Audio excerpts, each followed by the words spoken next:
पुस्तक 1 अध्याय 12 औरोरा। एक विशाल जंगल ऊंची पर्वत श्रृंखलाओं और घने विशाल जंगलों से आच्छादित है। कई जादुई जानवर इसकी गहराई में छिपे हुए हैं। जंगल का क्षेत्रफल इतना बड़ा है कि उसे कोई भी माप नहीं सकता। पूर्वी क्षेत्र के 3 काउंटियों ने बाहरी तौर पर घोषणा की है कि उनके पास कुल मिलाकर 6 लाख सैनिकों की एक मजबूत सेना है, जिनमें से 4 लाख सैनिक जंगल की सीमा पर तैनात हैं। बाकी 2 लाख सैनिक ब्लैक वाटर पर्वत श्रृंखला के बाहर तैनात हैं। ब्लैक वाटर पर्वत श्रृंखला में लगभग 2 लाख डाकू हैं। ये दुनिया में डाकुओं के लिए नंबर 1 जगह है। चूंकि ये डाकू ब्लैक वाटर पर्वत श्रृंखला के भूभाग से अच्छी तरह वाकिफ हैं और उनकी भौगोलिक स्थिति लाभप्रद है, इसलिए ईस्ट वैंक्विशिंग प्रिंस के नियंत्रण वाले 2 लाख सैनिक ब्लैक वाटर डाकुओं को डराने के लिए हमेशा पर्वत श्रृंखला के बाहर तैनात रहते हैं। जंगल की सीमा पर स्थित इफेंग शहर में एक भयावह हवेली है। इस समय पूर्व परास्त राजकुमार किंदे हवेली के एक कमरे में चुपचाप किताब पढ़ रहे हैं। महाराज दरवाजे के बाहर खड़े होकर झाओ यूनेक्सिंग झुककर कहते हैं, यूनशिंग अंदर आओ। किंदे ने बिना सिर उठाए तुरंत कहा। फिर झाओ यूनशिंग झुके हुए कमरे में दाखिल हुआ। वह कमरे के एक तरफ चुपचाप खड़ा रहा और किंदे के पहले बोलने का इंतजार करने लगा। वह पूर्व वंशिंग राजकुमार किंदे का बहुत सम्मान करता था। किंदे ने किताब नीचे रख दी और झाओ यूनशिंग की ओर मुड़ा। मुस्कुराते हुए उसने कहा, यूनशिंग, तुमने यू एर को 1 साल तक पढ़ाया है। बताओ, क्या यू एर के लिए बाहरी तकनीकों के रास्ते पर कोई संभावना है? महाराज, तीसरे राजकुमार असाधारण रूप से मेहनती और दृढ़ निश्चयी हैं। उनकी इच्छाशक्ति कई वयस्कों से भी ज्यादा मजबूत है, झाओ यूनशिंग तुरंत कहते हैं। ये सुनकर किंदे के चेहरे पर एक हल्की सी मुस्कान आ जाती है। झाओ यूनशिंग आगे कहते हैं, लेकिन तीसरे राजकुमार की योग्यता औसत से ऊपर ही मानी जा सकती है, जबकि बाहरी तकनीकों के शिखर तक पहुंचने वाले ज्यादातर लोग बेहद प्रतिभाशाली होते हैं। लेकिन मिस्टी विला के गर्म पानी के झरने के पोषण और नियमित रूप से बहुमूल्य औषधीय भोजन खाने की बदौलत तीसरे राजकुमार के पास अभी भी बाहरी तकनीकों के शिखर तक पहुंचने का मौका है। बाह्य तकनीकों का शिखर हाउटियन स्तर का शिखर होता है और जियांटियन स्तर के करीब होता है। जिस किसी ने भी उस हद तक बाह्य तकनीकों का अभ्यास किया है, वह शुरुआती चरण के जियांटियन आंतरिक विशेषज्ञों को भी कड़ी टक्कर दे सकता है। इसमें कितना समय लगेगा? किन यू ने जवाब में पूछा। झाओ यूनशिंग ने कुछ देर ध्यान से सोचा और कहा, शायद इसमें 30 साल लगेंगे। और ये तभी होगा जब तृतीय राजकुमार लगातार दृढ़ रहें। बाह्य तकनीकों के मार्ग पर जैसे जैसे कोई व्यक्ति अपने अंतिम चरण के करीब पहुंचता है, उसे सुधारना उतना ही कठिन होता जाता है। उदाहरण के लिए शक्ति को ही लीजिए। लगभग 10 साल अभ्यास करने के बाद तृतीय राजकुमार को एक हाथ से 300 या 400 जिन उठाने में कोई कठिनाई नहीं होगी। बाह्य तकनीकों के चरम पर उसके एक हाथ में 700 या 800 जिन की शक्ति होनी चाहिए, लेकिन अंत में यह और भी कठिन होता जाता है। 30 साल सच्चाई से बहुत दूर नहीं होंगे। किंदे ने सिर हिलाया और आह भरी। 30 साल बहुत लंबा समय है, लेकिन अगर वह 10 साल बाद भी खुद को बचा सकता है तो इसे बुरा नहीं माना जा सकता। ठीक है झाओ यूनशिंग, तुम्हें पहले लौटना चाहिए, किंदे मुस्कुराते हुए कहता है। झाओ यूनशिंग तुरंत झुककर कहता है, महाराज मैं विदा लेता हूँ। इसके बाद वह तुरंत चला जाता है। कमरे में सिर्फ किंदे ही रह जाती है। काफी देर बाद कमरे में एक गहरी और धीमी आह निकलती है। झरने के लगातार प्रहार के बीच किन्यू घोड़े की मुद्रा में खड़ा है। वह झरने के नीचे नीली चट्टानों पर डटा हुआ है। झरने के प्रहार को महसूस करते हुए किन्यू मन ही मन खुश हो जाता है। सौभाग्य से जब उसने प्रशिक्षण शुरू किया था, झाओ यूनशिंग ने शरीर की आक्रमण प्रतिरोधक क्षमता को बहुत महत्व दिया था। इसके अलावा वह लगातार अपने पूरे शरीर पर औषधीय मदिरा का लेप करता रहा है। इन घटनाओं ने किन्यू को आक्रमणों के प्रति काफी उच्च प्रतिरोधक क्षमता प्रदान की है, अन्यथा वह झरने के प्रहार को झेल नहीं पाता। दृढ़ रहना, किन्यू मन ही मन खुद से बार बार पूछ रहा था। झाओ यूनशिंग अब यहाँ नहीं है, इसलिए उससे कोई मांगने वाला नहीं है। एक समय किन्यू के मन में भी ढिलाई बरतने का विचार आया था। आखिरकार वह अकेले ही प्रशिक्षण ले रहा था, इसलिए अगर वह ढिलाई भी बरतता तो कोई उसे डांटता नहीं, और वैसे भी वह अभी बच्चा ही है। लेकिन जैसे ही वह विचार प्रकट हुआ, उसने उसे दबा दिया। उसका बड़ा भाई, उसका दूसरा भाई और यहाँ तक कि उसका पिता भी, उनमें से कोई भी आलसी नहीं है और उनमें से कोई भी कमजोर नहीं है। किन वंश के पुत्र और पूर्वी विजेता राजकुमार किंदे के पुत्र के रूप में स्वाभाविक रूप से उसे कमजोर नहीं बनना चाहिए। कोशिश करना, लगातार लगे रहो। अपने पैरों को कमजोर होते महसूस करते हुए किन्यू मन ही मन खुद को लगातार प्रोत्साहित करता रहता है। उसे अपने पैरों में कांपट भी महसूस होती है। जब भी वह लंबे समय तक लगा रहता है, उसकी मांसपेशियों की गहराई से शक्ति का प्रवाह होने लगता है। अचानक किन्यू के पैर सुन्न हो जाते हैं और वह जोर से छपाक के साथ झील में गिर जाता है। प्रशिक्षण मैदान पर 6 रेत के बोरे लटके हुए हैं। किन्यू चुपचाप उनके बीच खड़ा है। हाँ, किन्यू जोर से चिल्लाता है और एक रेत के बोरे पर जोरदार मुक्का मारता है।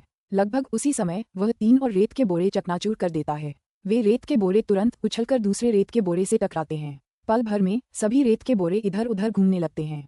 उनकी गति पूरी तरह से अनियमित होती है। एक रेत का थैला जो मूल रूप से सामने से उसकी ओर आ रहा है, किसी दूसरे रेत के थैले से टकरा सकता है, जिससे उसकी गति में बड़ा बदलाव आ सकता है। बाम बाम बाम बाम बाम। चमकती आंखों से किन्यू अपनी ओर आने वाले किसी भी रेत के थैले पर तेजी से अपने हाथों से प्रहार करता है। यह उसकी प्रतिक्रिया गति को प्रशिक्षित करने के लिए है। प्रतिक्रिया गति और बांह की मांसपेशियां आपस में जुड़ी हुई हैं। साथ ही ये और अभ्यासकर्ता की प्रतिक्रियाएं भी आपस में जुड़ी हुई हैं और प्रशिक्षण के माध्यम से प्रतिक्रियाओं को बेहतर बनाया जा सकता है।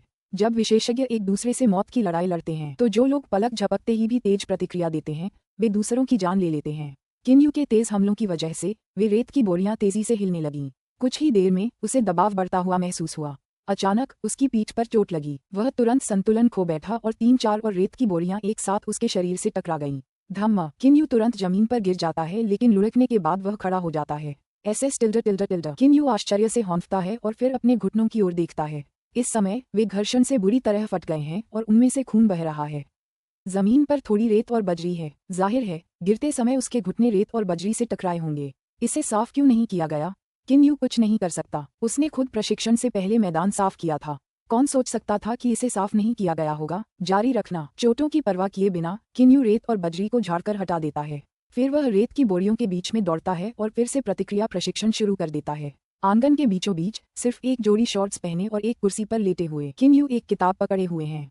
उनका पूरा शरीर औषधीय मदिरा से लथपथ है। इस समय आंगन में कई चमकदार लालटेनें हैं जिनमें से एक किन्यू के बगल में है। लालटेनें इतनी चमकदार हैं कि वह किताब की लिखावट पढ़ सकते हैं। मास्टर झाओ यूनिक्सिंग के चले जाने के बावजूद किन्यू ने अपनी ज़रूरतों में ज़रा भी कमी नहीं की है। उन्होंने उन्हें और भी सख्त बना दिया है। हर दिन वह सुबह से शाम तक प्रशिक्षण लेते हैं। शाम को वह आधी रात तक गर्म पानी के झरने में नहाते हैं ताकि उसका पोषण ग्रहण कर सकें और शरीर को आराम मिल सके। ये समय किन्यू के सोने का भी होता है। फिलहाल वेंग जियान द्वारा औषधीय शराब लगाए जाने के बाद यह उनके पढ़ने का समय है। मैं बहुत दिनों से पहाड़ की चोटी पर तारों को नहीं देख पाया हूँ। किन्यू ने अपना सिर हिलाया और मंद मुस्कान के साथ असीम तारों वाले आकाश की ओर देखा। लेकिन आंगन में तारों को देखना बुरा नहीं है। जियाओ हेई, क्या तुम्हें ऐसा लगता है? अरे जियाओ हेई, तुम चील हो या नहीं? तुम इतनी धीमी गति से क्यों बढ़ते हो? तुम्हारे सिर पर सुनहरे पंख क्यों हैं? ये कहते हुए वह जियो हेई को सहलाता है जो उसके बगल में है। जियाओ हेई की आंखें चमक उठीं। वह बार बार अपने पंख फड़फड़ाता है मानो किन्यू को अपना सिर सहलाने नहीं दे रहा हो। फिर वह गर्व से अपना सिर उठाता है। बहुत घमंडी लग रहा है।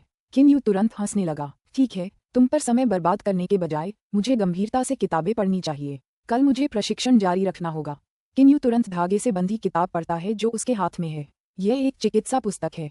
किन्यू को अच्छी तरह याद है कि झाओ यूनशिंग ने कहा था कि अगर वह एक सच्चा बाहरी विशेषज्ञ बनना चाहता है तो उसे चिकित्सा कला से परिचित होना होगा। आंगन के दरवाजे के किनारे लियान यान छाया में छिपा हुआ है और दयालुता से किन्यू को देख रहा है। खासकर जब लियान यान ने किन्यू को ये कहते सुना कि वह जियो हेई के साथ खेलने में समय बर्बाद नहीं करना चाहता तो उसे उस पर और भी तरस आया। किन्यू सिर्फ 9 साल का है, फिर भी वह दिन का एक भी मिनट बर्बाद नहीं करता। उसने हर मिनट का पूरा फायदा उठाने की योजना बनाई है। उसने जो कुछ भी किया है वह अपनी कड़ी ट्रेनिंग के लिए है। लेकिन वह किस लिए ट्रेनिंग कर रहा है? आखिरी बार किंडे ने मिस्टी विला का दौरा बहुत समय पहले किया था। किताब पढ़ते हुए उसे पता ही नहीं चलता कि उजाला हो रहा है। किन्यू की कुर्सी के पास रखे कुछ केक अनजाने में ही उसने खा लिए थे। किन्यू किताब नीचे रख देता है और ऊपर देखता है। वह अपनी सुस्त कमर को खुशी से तानता है और चेहरे पर एक चौड़ी दीप्तिमान मुस्कान के साथ कहता है, दिन की शुरुआत भोर से होती है। एक नया दिन आ गया है।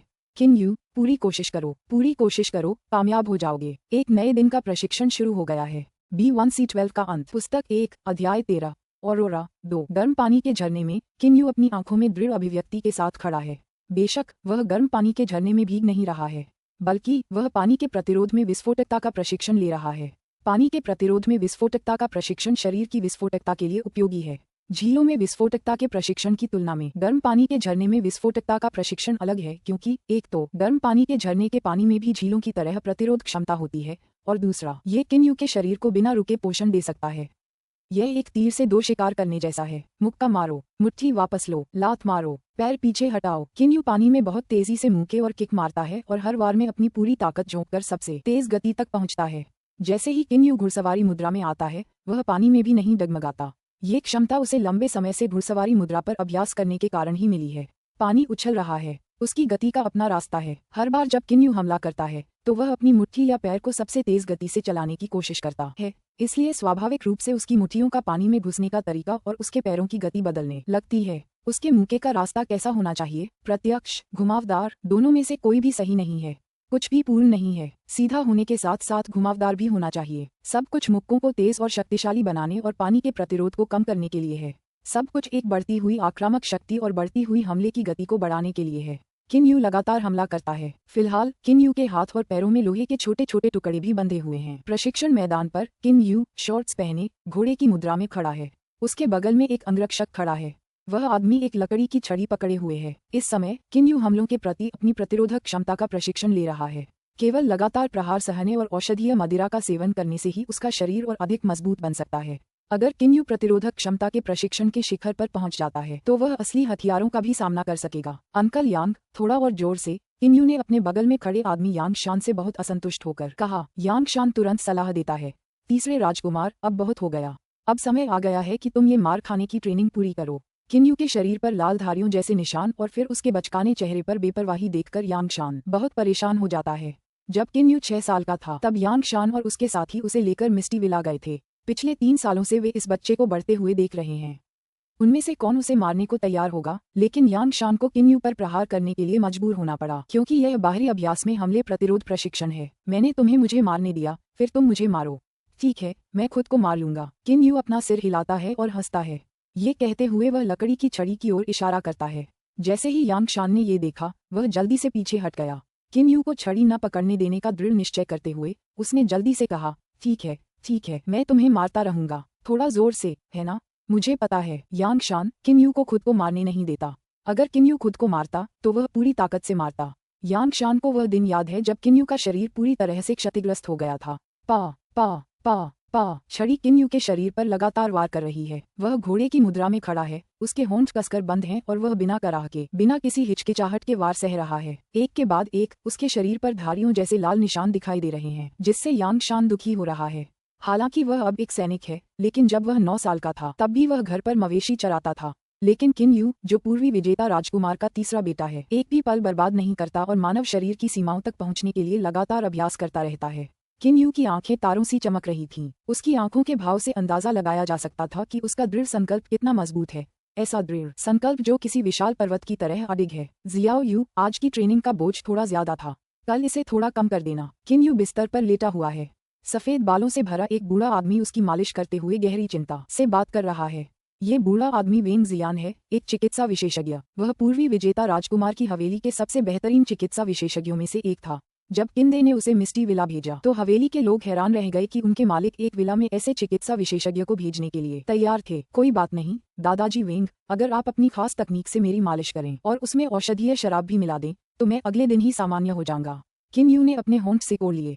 उसे जरा भी परवाह नहीं। वेंग जियान के हाथ बहुत तेज नहीं चलते, बल्कि एक निश्चित पैटर्न पर चलते हैं। या तो फड़फड़ाते हैं, या मसलते हैं, या दबाते हैं, या सहलाते हैं। ये सभी तकनीकें एक दूसरे से अलग हैं। इसके अलावा वेंग जियान के हाथों पर औषधीय मदिरा भी लगी हुई है।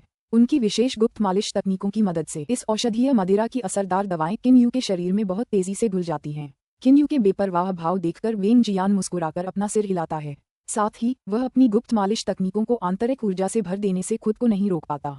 ये बहुत अच्छा लगता है। एक के बाद एक गर्म ऊर्जा के झोंके अपने शरीर में प्रवेश करते हुए महसूस करते हुए किन यू इत्मीनान से चिल्लाने से खुद को नहीं रोक सका। वेंग जियान मुस्कुराया। अगर वह तैयार न हो तो कोई व्यक्ति चाहे कितना भी ऊंचा क्यों न हो, वह अपनी पूरी शक्ति इस तरह इस्तेमाल नहीं करेगा, अपनी आंतरिक ऊर्जा का जरा भी अंश रोके बिना। लेकिन वेंग जियान को किन यू की बहुत परवाह है। आखिरकार उस बच्चे को रोज इतनी कड़ी ट्रेनिंग करते देखकर वह कैसे नर्म न हो जाए और उससे प्यार न करे। ठीक है शियाओ यू, बाद में तुम्हें अपनी जान जोखिम में डालकर ट्रेनिंग करने की जरूरत नहीं है। वो झाओ युनशिंग वाला आदमी बहुत ज्यादा था। लिमिट ट्रेनिंग क्या बला है। अगर मिस्टी विला का गर्म पानी का झरना और तुम्हारी नालियों को साफ करने में मेरी मदद, तुम्हारे शरीर में शराब की असरदार दवाइयों का मिश्रण न होता तो तुम जैसे बच्चे इसे कैसे पचा पाते। वेंग जियान ने आह भरते हुए कहा। जाहिर है कि वो झाओ युनशिंग से बहुत नाखुश है। किन यू वांग जियान की तरफ मुस्कुराते हुए कहता है, मुझे पता है आप सबसे अच्छे हैं दादाजी वेंग, आपको थोड़ा जल्दी सो जाना चाहिए। अलविदा दादाजी वेंग। वेंग जियान तुरंत मुस्कुराता है और सिर हिलाता है। वह किन यू को एक बार फिर सलाह देता है। फिर किन यू वेंग जियान के घर से निकल जाता है। आज रात आकाश में बहुत सारे तारे हैं और बहुत चमकीला है। गुरु तो चले गए। रोजमर्रा की ट्रेनिंग के साथ साथ मेरा शरीर और भी मजबूत होता जा रहा है। ट्रेनिंग का भार बढ़ाना होगा। इसके अलावा मुझे कुछ और ट्रेनिंग के तरीके भी अपनाने चाहिए। तारों भरे आसमान की ओर देखते हुए किन यू सोचता है। इसके बाद वह उत्तरी बगीचे के नीचे गुप्त तल पर जाता है। वह वहां के विभिन्न सुरक्षा उपकरणों को खोलने में माहिर है। वह उस गुप्त कक्ष में प्रवेश करता है जहां गुप्त पुस्तकें रखी हैं। मेज पर कई गुप्त पुस्तकें रखी हैं। किन यू ने इन पुस्तकों को व्यवस्थित नहीं किया है। आखिरकार केवल वह और लियान यान ही जानते हैं कि इस गुप्त कक्ष को कैसे खोला जाए। किन्यू तुरंत 28 बाहरी गुप्त पुस्तकों पर नजर डालता है। इन बाहरी गुप्त पुस्तकों में विभिन्न प्रशिक्षण विधियां हैं। किन्यू उनमें अपने लिए कुछ उपयुक्त विधियां खोजना चाहता है। अचानक किन्यू की नजर अनजाने में उन गुप्त पुस्तकों में से एकमात्र सुनहरी पुस्तक पर पड़ती है। 96 गुप्त पुस्तकों में केवल एक पुस्तक सोने के कागज पर लिखी गई है, इसलिए वह अतुलनीय रूप से आकर्षक है। ये पैट्रिक ड्रैगन कला है। अचानक किन्यू के दिमाग में एक विचार आया। उस समय मैं आंतरिक तकनीकों का अभ्यास नहीं कर पाता था, लेकिन अब मैं 1 साल से ज्यादा समय से अपने शरीर का प्रशिक्षण ले रहा हूँ। मैं पहले से कहीं ज्यादा मजबूत हूँ। शायद मेरी डेंटियन की समस्या अपने आप ही गायब हो गई है, किन्यू सोचता है। आखिरकार आमतौर पर जिन लोगों को स्वास्थ्य संबंधी समस्याएं होती हैं, वे मार्शल आर्ट का अभ्यास करके अपनी बीमारियों को अपने आप ठीक कर सकते हैं। लेकिन किन्यू ये भूल जाता है कि उसके डेंटियन की समस्या आम लोगों की समस्याओं से अलग है। यह कोई बीमारी नहीं है, बल्कि यह एक जन्मजात विकलांगता है। लेकिन किन्यू अभी बच्चा है और उसे हमेशा से उम्मीद रही है कि उसकी ताकत जल्दी बढ़ जाएगी, इसलिए उसके मन में ऐसा विचार आना स्वाभाविक है। चाहे कुछ भी हो, मैं पहले इसे आजमा कर देखूंगा। खैर, कई घंटे बर्बाद नहीं किए जा सकते। किन्यू तुरंत मेज पर पैर क्रॉस करके बैठ जाता है। उसे पैट्रिक ड्रैगन कला मिलती है और फिर वह पहले पृष्ठ की सामग्री के अनुसार अभ्यास शुरू करता है। वह एक अलौकिक मनस्थिति में प्रवेश करता है, फिर उसका मन एक अस्पष्ट शून्यता में चला जाता है। कुछ ही देर में किन्यू को महसूस होता है कि उसके द्वारा अवशोषित ब्रह्मांड की पवित्र ऊर्जा ने उसके शरीर में एक गर्म धारा बना दी है, और 1 साल पहले की धारा की तुलना में ये धारा काफी बड़ी है। जैसा कि अपेक्षित था, जब शरीर मजबूत होता है तो मैं ब्रह्मांड की पवित्र ऊर्जा को तेजी से अवशोषित कर लेता हूँ। आइए इसे प्रसारित करना शुरू करें। किन्यू तुरंत अपने मन का उपयोग करके उस गर्म धारा को अपने शरीर में प्रवाहित करता है। पैट्रिक ड्रैगन कला के लघु गोल पथ के अनुसार धारा लगातार दिशा बदलती है और फिर दांतन में मिल जाती है। किन्यू उत्साहित हो जाता है। वह ध्यान से यह महसूस करने की कोशिश करता है कि आंतरिक ऊर्जा का ये छोटा सा प्रवाह नष्ट होगा या नहीं। तुम्हें बिखरना नहीं चाहिए, तुम्हें नहीं करना चाहिए। किन्यू अच्छे की उम्मीद करता है ताकि उसका ध्यान और भी केंद्रित हो जाए। वह आंतरिक ऊर्जा की इस छोटी सी धारा को महसूस करने के लिए अपने पूरे मन का इस्तेमाल करता है। सीमा प्रशिक्षण में जिस चीज का सबसे ज्यादा प्रशिक्षण होता है, वह है मन। इतने लंबे समय से प्रशिक्षण लेते हुए किन्यू का मन आम लोगों की तुलना में कहीं ज्यादा मजबूत है। यह उस समय से भी कहीं ज्यादा मजबूत है जब किन्यू ने अपनी सीमा प्रशिक्षण शुरू किया था। वह स्पष्ट रूप से महसूस करता है कि आंतरिक ऊर्जा डेंटियन में फैलने लगी है, फिर वह शरीर से होकर सभी दिशाओं में फैल जाती है। अरे, फिर से असफल हो गया, किन्यू कराहता है। अचानक ये सच नहीं है। ऐसा लग रहा है जैसे किन्यू ने अभी अभी दुनिया को हिला देने वाला कोई राज खोज निकाला हो। वह अपना पूरा ध्यान आंतरिक ऊर्जा की बिखरती रेखाओं पर केंद्रित करता है। ज्यादातर आंतरिक ऊर्जा रेखाएं शरीर से होकर हवा में विलीन हो जाती हैं, लेकिन अचानक उनमें से कुछ शरीर के मांस हड्डियों में मिल जाती हैं। एक उदाहरण के तौर पर किन्यू का मांस और हड्डियां रेतीली मिट्टी की तरह हैं और उनकी आंतरिक ऊर्जा रेखाएं एक धारा की तरह हैं। धारा रेतीली मिट्टी पर बहती है, लेकिन पानी का एक छोटा सा हिस्सा मिट्टी द्वारा अवशोषित कर लिया जाता है। यह एक तथ्य है। हालांकि किन्यू की आंतरिक ऊर्जा आसपास के वातावरण में प्रवाहित होती है, फिर भी उसका एक हिस्सा वह स्वयं अवशोषित कर लेता है। किन्यू की आंखें तुरंत चमक उठीं। बहुत अच्छा, बहुत अच्छा, बहुत अच्छा। किन्यू इतना उत्साहित है कि उसका पूरा शरीर कांप रहा है। भले ही औषधीय मदिरा की प्रभावी औषधियों को अवशोषित करने से शरीर का मांस पुष्ट हो सकता है, लेकिन आंतरिक ऊर्जा से इसकी तुलना कैसे की जा सकती है? मैं आंतरिक ऊर्जा संचित नहीं कर सकता, लेकिन मेरा शरीर आंतरिक ऊर्जा को अवशोषित कर सकता है। मेरा शरीर जितना मजबूत होगा, मैं उतनी ही तेजी से बाहरी तकनीकों का अभ्यास करूंगा। इस समय किन्यू बेहद उत्साहित है। वह उसकी तेज धड़कनें भी सुन सकता है। पिताजी, मैं जरूर कामयाब होऊंगा।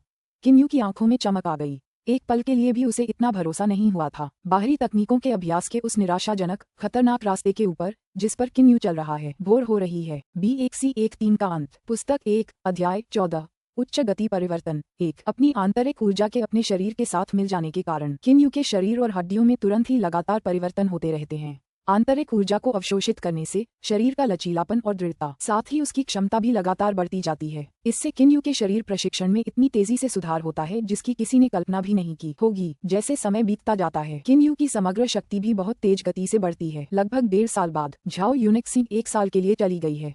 किन्यू पहले से ही 10 साल की है। डोंगलान पर्वत की ढलान पर बाज जैसी आंखों से किन्यू लंबे लंबे डग भरते हुए आगे की ओर देख रहा है। देखने वालों को अंदाजा भी नहीं हो रहा कि उसके दोनों हाथों में 5 जिन का लोहे का कवच और पैरों में 10 जिन का लोहे का कवच है।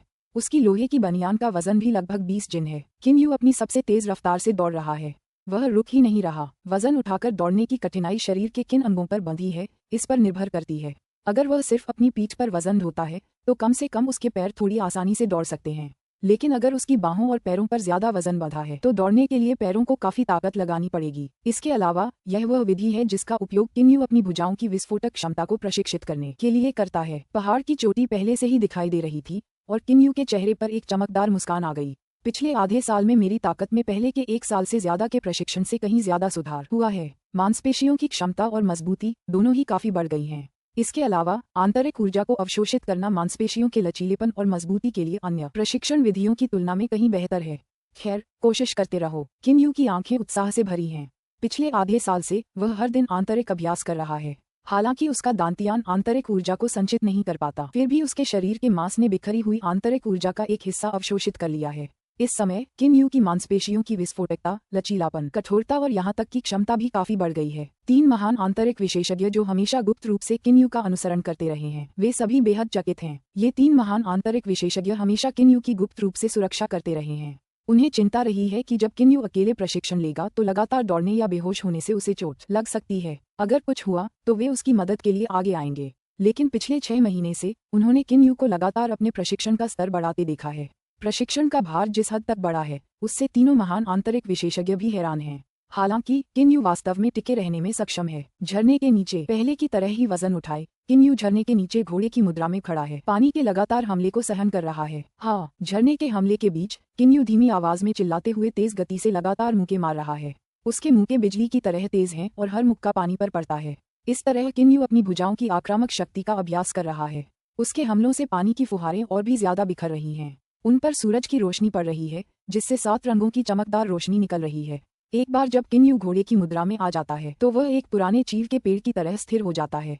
जब वजन बढ़ा तो पैरों पर दबाव सचमुच बहुत बढ़ गया। किन यू अपने होंठ भींच लेता है और अपने पैरों को ज्यादा स्थिर रखने की पूरी कोशिश करता है। इस समय किन यू के पैर न केवल झरने के प्रहार को झेल रहे हैं, बल्कि उसके शरीर पर भार के दबाव को भी झेल रहे हैं। इसलिए उसके लिए डटे रहना बेहद मुश्किल है। लेकिन भार उठाने से किन यू पर गुरुत्वाकर्षण बल भी बढ़ जाता है, जिससे उसका गुरुत्वाकर्षण केंद्र काफी हद तक स्थिर हो जाता है। झरने के लगातार प्रहार के तहत किन यू के पैर और भी ज्यादा दबाव झेल रहे हैं। यदि वह अपनी सीमा तक पहुंचना चाहता है तो उसे दृढ़ रहना होगा। अपनी शारीरिक सीमाओं के शिखर पर पहुंचकर किन यू को अपनी मांसपेशियों की गहराई से एक के बाद एक गर्म धाराएं निकलती हुई साफ महसूस होती हैं। इन्हीं की बदौलत उसके पैरों में फिर से ताकत आ गई है। चूंकि उसका शरीर आंतरिक ऊर्जा को अवशोषित करता रहा है, इसलिए हर बार जब किन यू इस बार अपनी सीमाओं को पार करता है तो उसे लगता है कि मुक्त हुई शक्ति पहले की तुलना में काफी ज्यादा है। इससे उसे और भी तेजी से प्रगति करने में मदद मिली है। किन यू आंखें बंद करके और पैर मेज पर क्रॉस करके बैठा है। वह लगातार ब्रह्मांड की पवित्र ऊर्जा को अवशोषित करता है, उसे आंतरिक ऊर्जा में बदलता है और उसे डेंटियन में प्रवाहित करता है। इसके तुरंत बाद आंतरिक ऊर्जा बिखर जाती है और सभी दिशाओं में चली जाती है। लेकिन किन यू की प्रशिक्षित मांसपेशियां अभी भी उसे बिना रुके अवशोषित कर रही हैं, जैसे सड़क पर कोई भूखा प्यासा यात्री। एक रात के बाद किन यू अपनी आंखें खोलता है। जैसा मैंने सोचा था, जैसे जैसे प्रशिक्षण भार बढ़ता है, मांसपेशियों द्वारा अवशोषित आंतरिक ऊर्जा की मात्रा भी बढ़ती जाती है। आज अवशोषित आंतरिक ऊर्जा की मात्रा कुल ऊर्जा का लगभग 5वां हिस्सा है। किन यू का चेहरा उत्साह से भरा हुआ है। उसकी आंतरिक ऊर्जा बहुत तेजी से बिखर जाती है। इसका अधिकांश भाग हवा में बिखर जाता है और केवल एक बहुत छोटा सा भाग ही अवशोषित होता है। ये पहले से ही बहुत अधिक अनुपात है कि वह इस समय कुल ऊर्जा का 5वां हिस्सा अवशोषित कर सकता है। किन यू अचानक उठ खड़ा होता है। उसे तुरंत महसूस होता है कि उसका पूरा शरीर शक्ति से भर गया है। जैसे ही आंतरिक ऊर्जा शरीर में अवशोषित होती है, शरीर की क्षमता बहुत बढ़ जाती है। एक नया दिन आ गया है, चलो प्रशिक्षण जारी रखें। किन यू मुस्कुराती है और कमरे से बाहर निकल जाती है। दिन ब दिन प्रशिक्षण लेते हुए किन यू का शरीर भी चुपचाप बदल रहा है। जैसे जैसे उसकी उम्र बढ़ रही है, वह यौवन तक पहुंच गया है। तरुणाई, यह वह अवस्था है जिसके दौरान मानव शरीर का शारीरिक विकास बहुत तीव्र गति से होता है। तुरंत ही किन यू की भूख बहुत बढ़ गई, जिससे उसके शरीर के विभिन्न कार्य और भी तेजी से बेहतर होने लगे। 10 साल की उम्र से 11 साल की उम्र तक का पूरा साल ही वह साल था जब किन यू ने प्रशिक्षण के आखिरी 3 सालों में सबसे ज्यादा प्रगति की। इस साल उसकी हड्डियां बढ़ीं और उसकी मांसपेशियां विकसित हुईं। इसके अलावा उसके शरीर द्वारा अवशोषित आंतरिक ऊर्जा की मात्रा भी हर दिन बहुत ज्यादा बढ़ती गई। किन यू अब 11 साल का है। उसकी ऊंचाई लगभग 1.6 मीटर हो गई है। कहा जा सकता है कि उसकी कुल शक्ति में तेजी से वृद्धि हुई है। प्रशिक्षण मैदान पर काले प्रशिक्षण कपड़े पहने किन यू अपनी सुविधानुसार बैठ जाता है तथा एक बहुत ही दुर्लभ ब्रेक लेता है, क्योंकि उसने प्रशिक्षण के कपड़े पहने हुए हैं। उसे देखकर कोई भी यह नहीं बता सकता कि उसने अपनी बाहों पर 2 10 जिन आर्म गार्ड, 2 20 जिन लेग गार्ड और एक 40 जिन अंडरशर्ट पहनी हुई है। कुल मिलाकर वह 100 जिन ले जा रहा है। हालांकि किन यू, जो 3 साल की सीमित प्रशिक्षण से गुजरा है, के लिए ये कुछ भी नहीं है। ये तुच्छ शक्ति अभी भी ठीक होने से कोसों दूर है। जैसे ही किन यू को उस समय के 8 बाहरी विशेषज्ञों की याद आती है, उसे लगता है कि वह स्वयं शक्तिहीन है। मान डोंग एक हाथ से 800 जिन उठा सकता था और अपने पूरे शरीर से 1000 जिन आसानी से उठा सकता था। उसकी तुलना में किन यू वास्तव में बहुत कमजोर है। हालांकि किन यू भूल जाता है कि वह केवल 3 वर्षों से प्रशिक्षण ले रहा है। अगर झाओ यूंगसी के जाने के बाद उसे आंतरिक अभ्यास के अद्भुत प्रभावों का पता न चलता तो उसे अपने वर्तमान स्तर तक पहुंचने में कम से कम 6 या 7 वर्ष लग जाते। इसके अलावा किम यू का मार्ग अन्य बाहरी विशेषज्ञों के मार्गों से भिन्न है। किसी शरीर का आकलन करने के लिए न केवल ताकत को देखना पड़ता है, बल्कि लचीलापन, मजबूती, चपलता, विस्फोटकता, आक्रमण प्रतिरोध आदि जैसी कई अन्य चीजों को भी देखना पड़ता है। किन यू की ताकत मानडोंग से कमजोर है, लेकिन सिर्फ गति के मामले में वह जंगली आदमी मानडोंग किन यू से भी कमतर है, क्योंकि किन यू बेहद फुर्तीला है।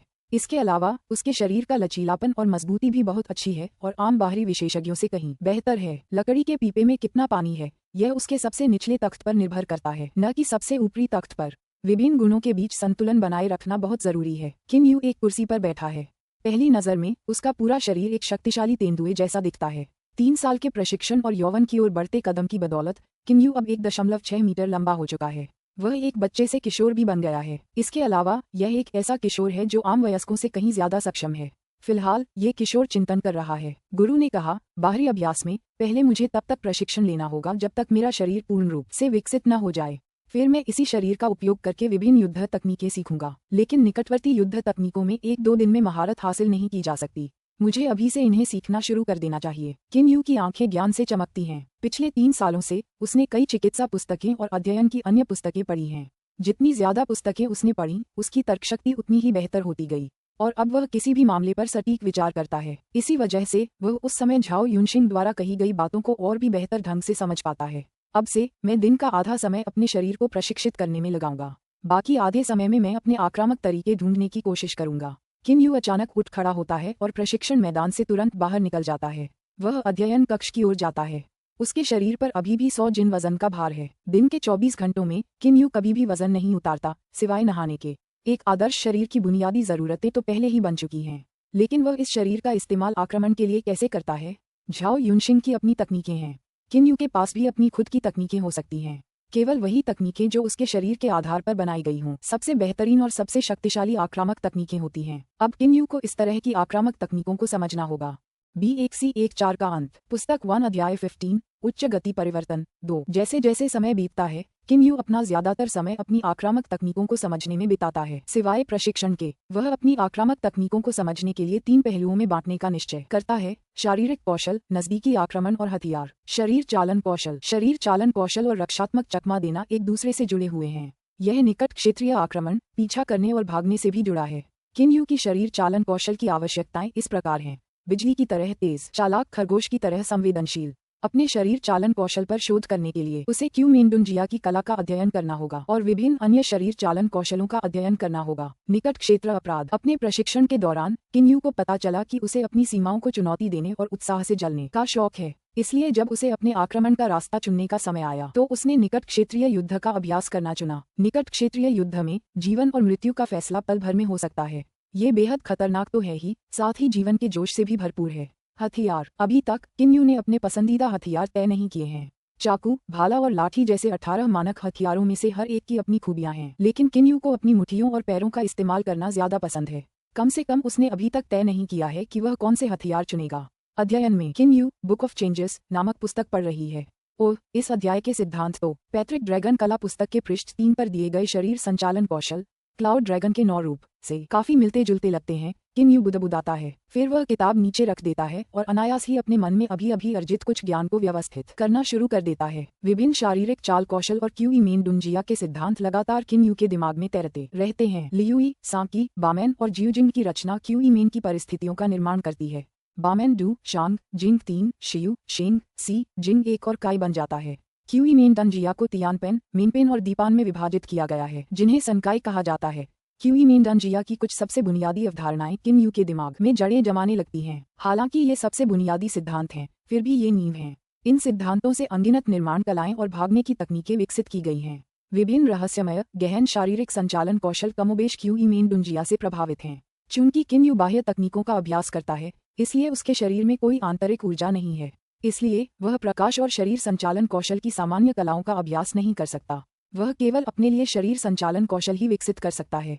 68 आंतरिक गुप्त पुस्तकों में आंतरिक ऊर्जा पर आधारित निहत्थे युद्ध तकनीकें, चाकू तकनीकें, शरीर संचालन कौशल आदि शामिल हैं। यहाँ तक कि 28 बाह्य गुप्त पुस्तकों में भी विभिन्न आक्रामक तकनीकें हैं। एक महासागर की तरह है जिसमें 100 नदियों का पानी समाहित होता है। किन्यू 96 आंतरिक और बाह्य गुप्त पुस्तकों की सभी विभिन्न आक्रामक तकनीकों को पढ़ता है और फिर उन्हें क्यूई मेन डुंजिया और परिवर्तन की पुस्तक के सामान्य सिद्धांतों के साथ जोड़ता है जो उसने पहले ही सीख लिए थे। अपने भविष्य के शरीर चालन कौशल के कुछ छिपे हुए आवश्यक तत्वों की खोज करना असाधारण रूप से कठिन है, लेकिन जैसे ही उसका शरीर प्रशिक्षण पूरा होता है, किन्यू दिन हो या रात शोध करने के लिए अथक प्रयास करता है। बाह्य तकनीकों के शिखर तक पहुंचने के लिए चिकित्सा कला का अध्ययन अत्यंत आवश्यक है। झाओ यूनशिंग ने किन्यू को पढ़ाने के पहले दिन यही कहा था। इस समय किन्यू चिकित्सा संबंधी पुस्तकें पढ़ रहे हैं। पिछले 3 वर्षों में उन्होंने कई चिकित्सा पुस्तकें पढ़ी हैं और उनका ज्ञान भी काफी बड़ा है। हर ताकत और हर हमले की दुश्मन को सबसे बड़ी कीमत चुकानी पड़ेगी। अगर मैं विरोधी के पेट पर वार करता हूं तो ज्यादा से ज्यादा उसके पेट को चोट ही पहुंचेगी, लेकिन अगर वही वार विरोधी के गले पर लगे तो उसकी जान चली जाएगी। किन्यू किताब नीचे रख देता है। उसकी आंखें चमक उठती हैं। मानव शरीर में कई महत्वपूर्ण बिंदु होते हैं। किन्यू शरीर के जोड़ों, नाड़ियों के प्रतिच्छेद बिंदुओं और रक्त व ऊर्जा के संचलन पथों के बारे में अच्छी तरह जानता है। महत्वपूर्ण बिंदुओं पर आक्रमण करने का अर्थ है महत्वपूर्ण EQ पॉइंट्स पर आक्रमण करना, शारीरिक रूप से कमजोर अंगों पर आक्रमण करना या फिर हाथापाई तकनीकों का उपयोग करके शरीर के जोड़ों को तोड़ना इत्यादि। संक्षेप में किन्यू के आक्रामक सिद्धांत हैं। ताकत का प्रत्येक अंश सबसे भारी क्षति पहुंचाता है और ताकत की कोई भी मात्रा बर्बाद नहीं होती। उसकी प्रत्येक भुजा में केवल 100 जिन शक्ति है, लेकिन उसकी आक्रामक शक्ति को एक भुजा में 200 जिन शक्ति वाले विशेषज्ञों के आक्रामक शक्ति स्तर तक पहुंचना होगा या इससे भी अधिक दुर्जेय स्तर तक पहुंचना होगा। ऐसा करने के लिए उसे विभिन्न तकनीकों का उपयोग करके कड़ी मेहनत करनी होगी। शरीर चालन कौशल का उपयोग करना, महत्वपूर्ण बिंदुओं पर आक्रमण करना, परिवेश और समय का लाभ उठाना, प्रतिद्वंद्वी के मनोवैज्ञानिक परिवर्तनों का लाभ उठाना इत्यादि। किन्यू बहुत आत्मविश्वासी है क्योंकि उसके शरीर में चपलता, विस्फोटकता, लचीलापन, दृढ़ता आदि सभी पूर्ण सामंजस्य में विद्यमान हैं। इसके अलावा उसके पास कई गुप्त पुस्तकें भी हैं जिनका वह परामर्श ले सकता है। दोपहर के समय प्रशिक्षण मैदान पर विभिन्न यांत्रिक लकड़ी के पुतलों को रखा गया है जिससे एक लकड़ी की डमी लेन बन गई है। ये यांत्रिकी के महारथियों की सर्वोच्च उपलब्धि है। लकड़ी की डमी लेन से होकर लड़ना बेहद मुश्किल है। यह कोई आम इंसान नहीं कर सकता। आज किन्यू ने अपनी नजदीकी आक्रामक तकनीकों का अभ्यास करने के लिए लकड़ी की डमी लेन का इस्तेमाल करने का फैसला किया है। किन्यू लकड़ी की डमी वाली गली के सामने एकदम स्थिर खड़ा है। अचानक वह उसमें घुस जाता है। एक हिस्से में जरा सी भी हलचल पूरी गली को प्रभावित कर सकती है। जैसे ही वह एक लकड़ी की डमी को छूता है, गली की बाकी सभी डमी हिलने लगती हैं। किन्यू की आंखों में बस शांति है। बाम बाम बाम बाम बाम। उसके हाथ सीधे लकड़ी के डमी के जोड़ों पर निशाना साधते हुए पलक झपकते ही तेजी से हमला करते हैं। उसके पैर ज्यादातर बचाव करते हैं, लेकिन अगर मौका मिले तो वह एक ही लात में लकड़ी तोड़ देता है। किन्यू बहुत तेज चल रहा है, लेकिन सिर्फ इसलिए क्योंकि वह इस समय कोई वजन नहीं उठा रहा है। किन्यू अच्छी तरह जानता है कि अगर उसने वो 100 जिन वजन उठा लिए तो भी वह इस लकड़ी के डमी लेन को हरा नहीं पाएगा। 100 जिन वजन उतारने के बाद किन्यू आश्चर्यजनक रूप से फुर्तीला हो गया है। लेकिन लकड़ी के डमी लेन में बहुत सारे लकड़ी के डमी हैं। पास में ही एक लकड़ी के डमी से उसके सिर पर भी चोट लग जाती है। चोट लगने के तुरंत बाद उस पर लगातार कई बार हमला होता है। किन्यू के पास लुढ़कने और लेन से तुरंत बाहर भागने के अलावा कोई विकल्प नहीं है। बुरा नहीं, हर लकड़ी के डमी के जोड़ इंसानी शरीर के जोड़ों जैसे ही होते हैं। इस तरह अभ्यास करना ज्यादा असरदार होता है। किन्यू की आंखें चमक उठीं। वह फिर से लकड़ी के डमी वाली गली में घुस गया। किन्यू की योजना में लकड़ी की डमी लेन एक अपेक्षाकृत आसान प्रशिक्षण पद्धति से ज्यादा कुछ नहीं है। इसके अलावा उच्च स्तरीय तांबे की डमी लेन भी है। तांबे की डमी जाहिर है सिर्फ तांबे से नहीं बनी होती, बल्कि ये लकड़ी की डमी होती हैं जिनकी बाहरी परत तांबे और लोहे से बनी होती है। इस तरह जाहिर है कि तांबे की डमी का आक्रमण और बचाव लकड़ी की डमी से एक स्तर ज्यादा मजबूत होता है। किन्यू ने अभी तक तय नहीं किया है कि वह आखिर में कौन से हथियार इस्तेमाल करेगा। उसी दिन देर रात गुप्त कमरे में किन्यू हर गुप्त किताब में मौजूद आक्रामक तकनीकों को ध्यान से पढ़ रहा है। ज्यादातर तकनीकें चाकू या तलवार का इस्तेमाल करती हैं। कुछ लोग अजीबोगरीब हथियारों का भी इस्तेमाल करते हैं। किन्यू अचानक एक आंतरिक गुप्त पुस्तक खोलता है। जब वह तलवारबाजी वाले अध्याय तक पहुंचता है तो उसमें एक अंश ऐसा है जो उसका ध्यान खींचता है। भले ही हमारे स्कूल की आफ्टरमेज तलवारबाजी की एक हत्या शैली है, लेकिन नजदीकी हत्या वाली तलवारबाजी के मामले में नंबर 1 अभी भी यू कबीले की वन तलवार है। चाहे निशाना कोई भी हो, हत्यारा यूशी कभी नाकाम नहीं हुआ। उन दिनों ये हत्यारा हत्या संगठन हेवनली नेट का प्रसिद्ध शीर्ष हत्यारा था। किन्यू चौंक गया। हेवनली नेट, किन्यू ने इस नाम के बारे में सुना है। यह एक बेहद पुराना हत्यारा संगठन है जिसका इतिहास एक सहस्राब्दी से भी पुराना है। इसका प्रभाव पूरे कियानलोंग महाद्वीप में फैला हुआ है। कियानलोंग महाद्वीप के 3 बड़े राजवंशों में से किसी एक का भी इतिहास हेवनली नेट जितना लंबा नहीं है। ये हत्यारा यूशी एक महान हत्यारे के रूप में जाना जाता था, इसलिए उसकी हत्या करने की तकनीकें जरूर बहुत अच्छी रही होंगी। अचानक किन्यू की आंखें बाहर निकल आईं। यू कुल की एक तलवार। पैट्रिक ड्रैगन कला पुस्तक के पृष्ठ 3 के पीछे वाले भाग में इसके बारे में लिखा हुआ लगता है। किम यू ने पहले पैट्रिक ड्रैगन कला पुस्तक को ध्यान से पढ़ा था। इसमें 3 सुनहरे पृष्ठ हैं। लगभग आधी सामग्री एक आंतरिक गुप्त तकनीक के बारे में है, बाकी आधी सामग्री शरीर चालन कौशल क्लाउड ड्रैगन के 9 रूप, निहत्थे युद्ध तकनीक फ्लेम ड्रैगन फिस्ट और तलवार तकनीक स्वर्ग विभाजन परम यांग तलवार के बारे में है। उस तथाकथित यू कुल की एक तलवार का वर्णन अंत में थोड़ा सा ही किया गया है, इसलिए किम यू ने उस समय इस पर ज्यादा ध्यान नहीं दिया। अब जाकर उसे पता चला कि पैट्रिक ड्रैगन कला पुस्तक में अस्पष्ट यू कुलों की एक तलवार वास्तव में तथाकथित महान नंबर 1 हत्यारे की तलवार तकनीक है। आंतरिक तकनीक पैट्रिक ड्रैगन कला ब्रह्मांड की पवित्र ऊर्जा को अत्यंत तीव्र गति से अवशोषित करती है। विभिन्न आंतरिक तकनीकों में यह निस्संदेह सर्वोच्च है। शरीर संचालन कौशल क्लाउड ड्रैगन के 9 रूप, निहत्थे युद्ध तकनीक फ्लेम ड्रैगन फिस्ट और तलवार तकनीक स्वर्ग विभाजन परम यांग तलवार, ये सभी अत्यंत दुर्जेय हैं, लेकिन इनका अभ्यास करने के लिए पैट्रिक ड्रैगन कला का समन्वयपूर्वक अभ्यास आवश्यक है। इसलिए किम यू बिना अभ्यास के इन्हें केवल देख ही सकती है। अंतिम पृष्ठ खोलते हुए किम यू अंततः यू कबीले की एक तलवार के बारे में जानकारी पर नजर डालता है। मैंने तो सोचा भी नहीं था कि इसमें यू कुल की एक तलवार की अभ्यास विधि भी होगी। किम यू की आंखें चमक उठती हैं और वह आनंद में डूब जाता है। किसी ने सोचा भी नहीं था कि पैट्रिक ड्रैगन कला पुस्तक में यू कुल की एक तलवार की अभ्यास विधि भी होगी। किम यू तुरंत ध्यान से पढ़ना शुरू कर देता है, लेकिन जितना ज्यादा वह पढ़ता है उतना ही उसका रंग फीका पड़ता जाता है। अंत में वह थोड़ा पीला भी लगने लगता है। B1C15 का अंत। पुस्तक 1 अध्याय 16 उच्च गति परिवर्तन 3 यू कबीले की एक तलवार एक बेहद क्रूर तलवार तकनीक है। ये तकनीक केवल यू कबीले में ही चली आ रही है, लेकिन किसी अज्ञात कारण से ये पैट्रिक ड्रैगन कला की पुस्तक में भी दिखाई देती है। यू कबीले की हर पीढ़ी में सभी नवजात शिशुओं को यू कबीले की एक तलवार का उत्तराधिकारी माना जाता है। जब बच्चे नए नए पैदा होते हैं तो उनकी शक्ल बिगाड़ दी जाती है। इससे भी बुरी बात यह है कि यू कबीला अपने नौकरों को गुप्त रूप से आदेश देता है कि वे हर बच्चे को अलग अलग झुग्गी झोपड़ियों में ले जाएं। बच्चे को नौकर द्वारा सताया जाएगा। इसके अलावा उसकी विकृति के कारण उसके साथ भेदभाव किया जाएगा और उसे दुनिया में हर तरह की अप्रियता सहनी पड़ेगी। उसका स्वभाव इस हद तक बदल जाएगा कि वह दुनिया से बेहद नफरत करने लगेगा। जब वह बड़ा होगा तो यू कुल उसे वापस ले आएगा। उसकी विशेषज्ञता के अनुसार उसे आंतरिक तकनीकें सिखाई जाएंगी। साथ ही उसे यू कुल की एक तलवार सीखने के लिए विशेष प्रशिक्षण भी दिया जाएगा। यह विशेष प्रशिक्षण बहुत सरल है। लोगों को मारने का प्रशिक्षण। शुरुआत में कबीला अपने उत्तराधिकारियों को लाशों के साथ प्रशिक्षित करेगा और इन उम्मीदवारों को अपनी छोटी तलवारों से लाशों के महत्वपूर्ण बिंदुओं पर लगातार वार करने देगा। प्रत्येक लाश को कीमा बनाया जाएगा, लेकिन जब वह पूरी तरह सड़ जाए तभी उसे फेंका जाएगा। जब वे आंखें बंद करके दुश्मन के महत्वपूर्ण बिंदुओं पर आसानी से वार कर पाएंगे तो वे लगातार अपने मिशनों को अंजाम देंगे। यू कबीले की एक तलवार एक ही वार में मार देती है। इसमें कुल मिलाकर सिर्फ 2 चालें हैं, तलवार छिपाना, तलवार निकालना। अगर यू कबीले के वन स्वॉर्ड उपयोगकर्ता की तलवार नहीं निकाली गई तो कुछ नहीं होगा, लेकिन जैसे ही निकाली जाएगी वह निश्चित रूप से मार डालेगी। सरल, बहुत सरल, अत्यंत सरल, फिर भी इसे नंबर 1 हत्या तलवार तकनीक कहा जाता है। बचपन में विकृत होना, फिर यातनाएं सहना, लगातार भेदभाव सहना, किसी से प्यार न पाना और किसी का साथ न मिलना, बड़े होने के बाद हर दिन लाशों से जुड़ना, लाशों को तब तक लगातार कीमा बनाना जब तक वे सड़ न जाएं। इस तरह की तलवारबाजी वाकई बहुत ही विकृत और घिनौनी है। किम यू के हाव भाव देखने में बहुत ही अप्रिय लगते हैं। शिशुओं के विकृतीकरण और प्रशिक्षण में लाशों के इस्तेमाल के बारे में सोचते ही किम यू को इस तथाकथित यू कबीले की एक तलवार से बहुत घृणा होने लगती है। हत्यारों को इस तरह प्रशिक्षित करना वाकई बहुत ही विकृत है। ये जानलेवा हवा यू कबीले के उत्तराधिकारियों के पास सबसे विचित्र और चौंकाने वाली चीज है। पैट्रिक ड्रैगन कला पुस्तक में यू कबीले की एक तलवार पर अंतिम निर्णय किम यू को चौंका देता है। कुछ देर सोचने के बाद किम यू पूरी तरह समझ जाता है कि यू कबीले की एक तलवार इतनी भयानक क्यों है और इसे हत्या की सबसे बेहतरीन तलवार तकनीक क्यों कहा जाता है। किम यू के चेहरे पर आश्चर्य की झलक है। भयानक, भयानक। यू कबीले के वन स्वॉर्ड प्रशिक्षण का योजनाकार वाकई बहुत भयानक है। ये बच्चे बचपन में ही विकृत हो जाते हैं, इसलिए इनका दिमाग पूरी तरह से विकृत हो जाता है। जब ये बड़े होते हैं तो ये लाशों को छुरा घोंपकर प्रशिक्षण लेते हैं और रोज लाशों के पास रहते हैं। आखिरकार ये बिना रुके मिशन पूरा करते हैं। इस तरह के बच्चों के दिलों में बचपन से ही क्रूरता भरी होती है। बाद में जब ये रोज लाशों के पास रहते हैं तो ये क्रूरता भयानक रूप से बढ़ जाती है। जब ये किसी को मारते हैं तो उस समय अपनी क्रूरता का प्रदर्शन करके ही ये विरोधियों को बुरी तरह से परेशान कर सकते हैं। किम यू 2 गहरी सांसें लेता है और शांत हो जाता है।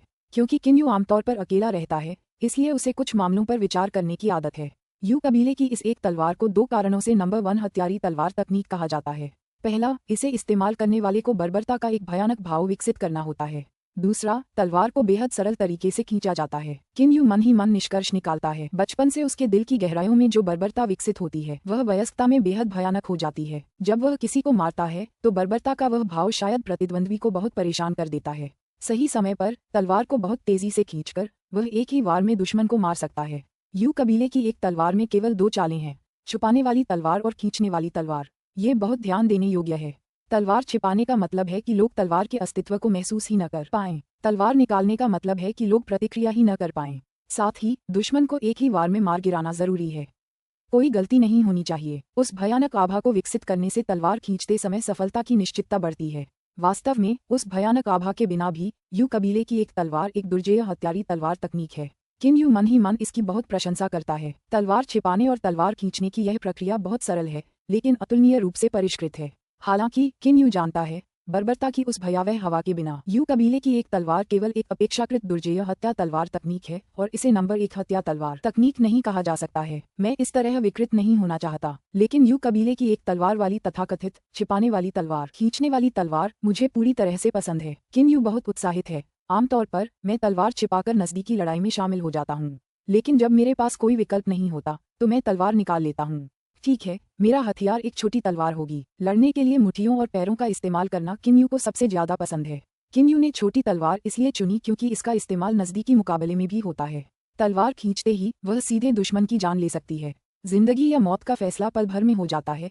किन यू को इस तरह का जोश से जलने वाला, खून खौलाने वाला युद्ध तरीका बहुत पसंद है। नजदीकी मुकाबले में वह दुश्मन की मांसपेशियों को फाड़ देगा और उनकी हड्डियों को विकृत कर देगा, या अपनी मुट्ठियों से उनके महत्वपूर्ण बिंदुओं पर हमला करेगा। हाथ मुट्ठी, पंजा, हथेली, चौपा बन सकता है। पैर कोड़ा, चाकू, छड़ी, कुल्हाड़ी बन सकता है। नजदीकी मुकाबला सबसे रोमांचक होता है। किन यू एक लकड़ी के पुतले को देखता है जो उसके सामने मौजूद पूरे मानव कंकाल पर आधारित था।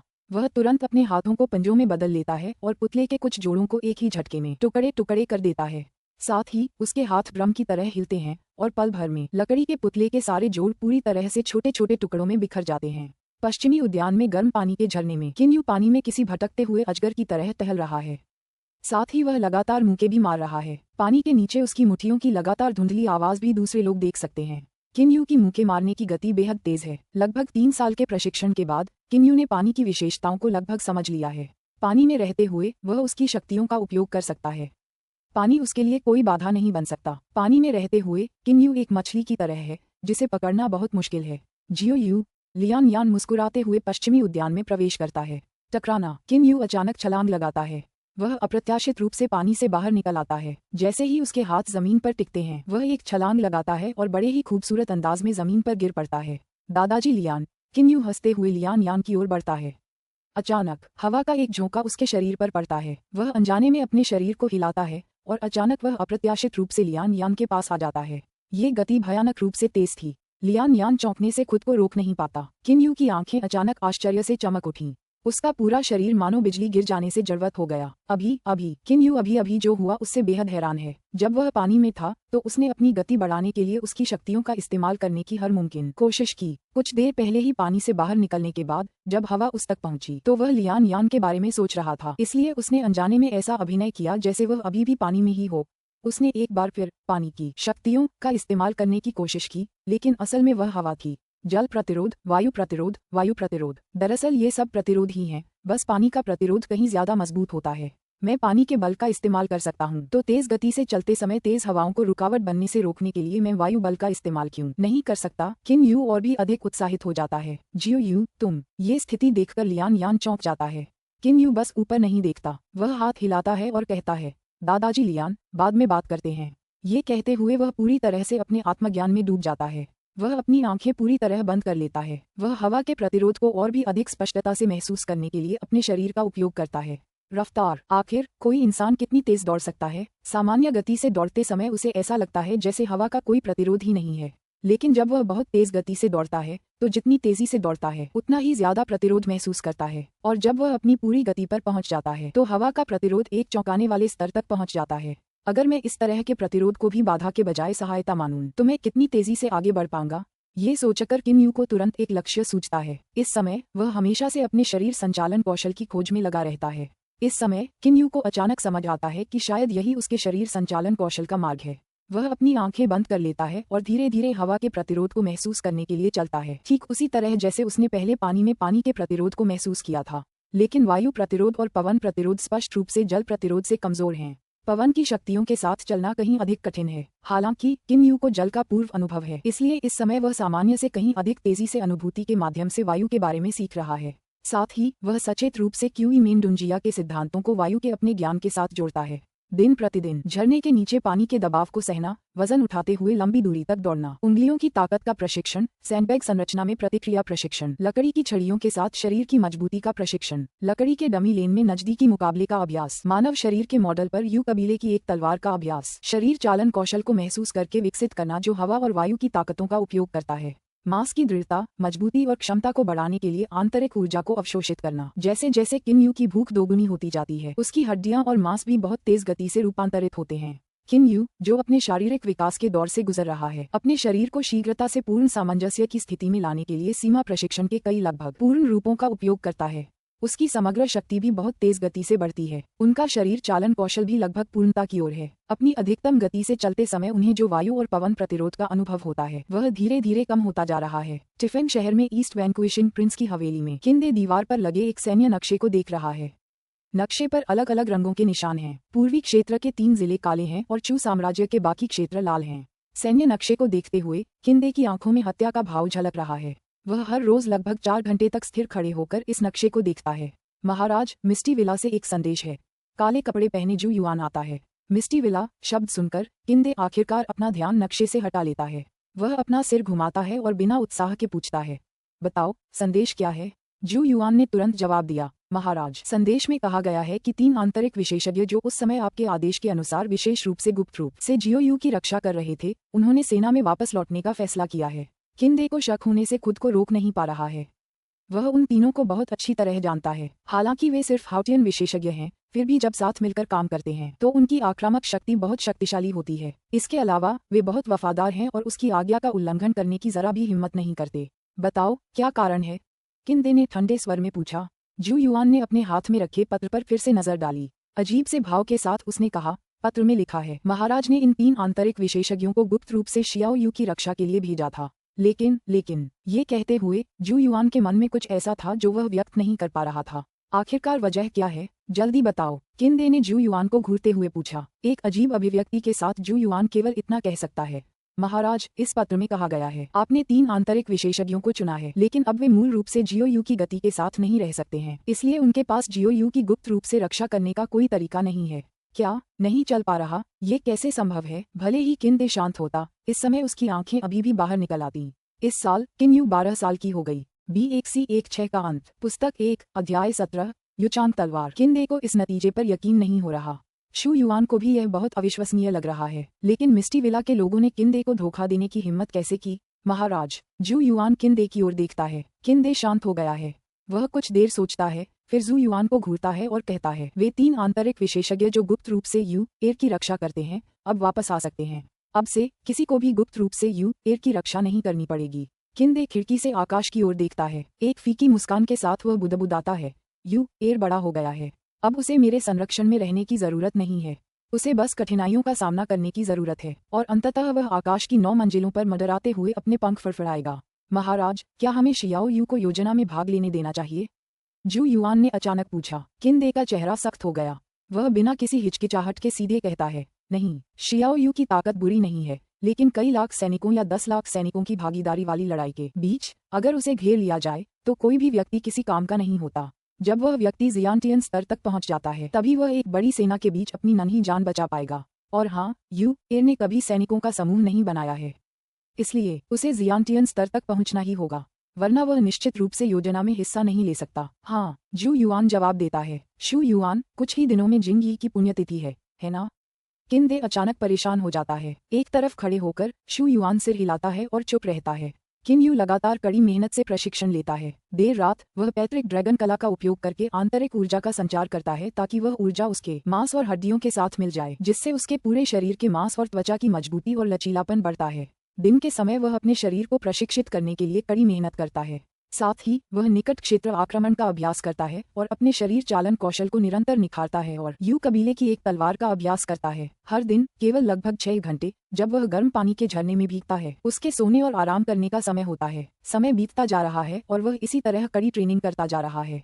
पलक झपकते ही किन यू 13 साल का हो गया। देर रात आकाश तारों से भरा हुआ है। इस समय किन यू अपनी आंतरिक तकनीक का अभ्यास करने और आंतरिक ऊर्जा को आत्मसात करने से एक दुर्लभ विराम ले रहा है। वह तारों भरे आकाश को देख रहा है।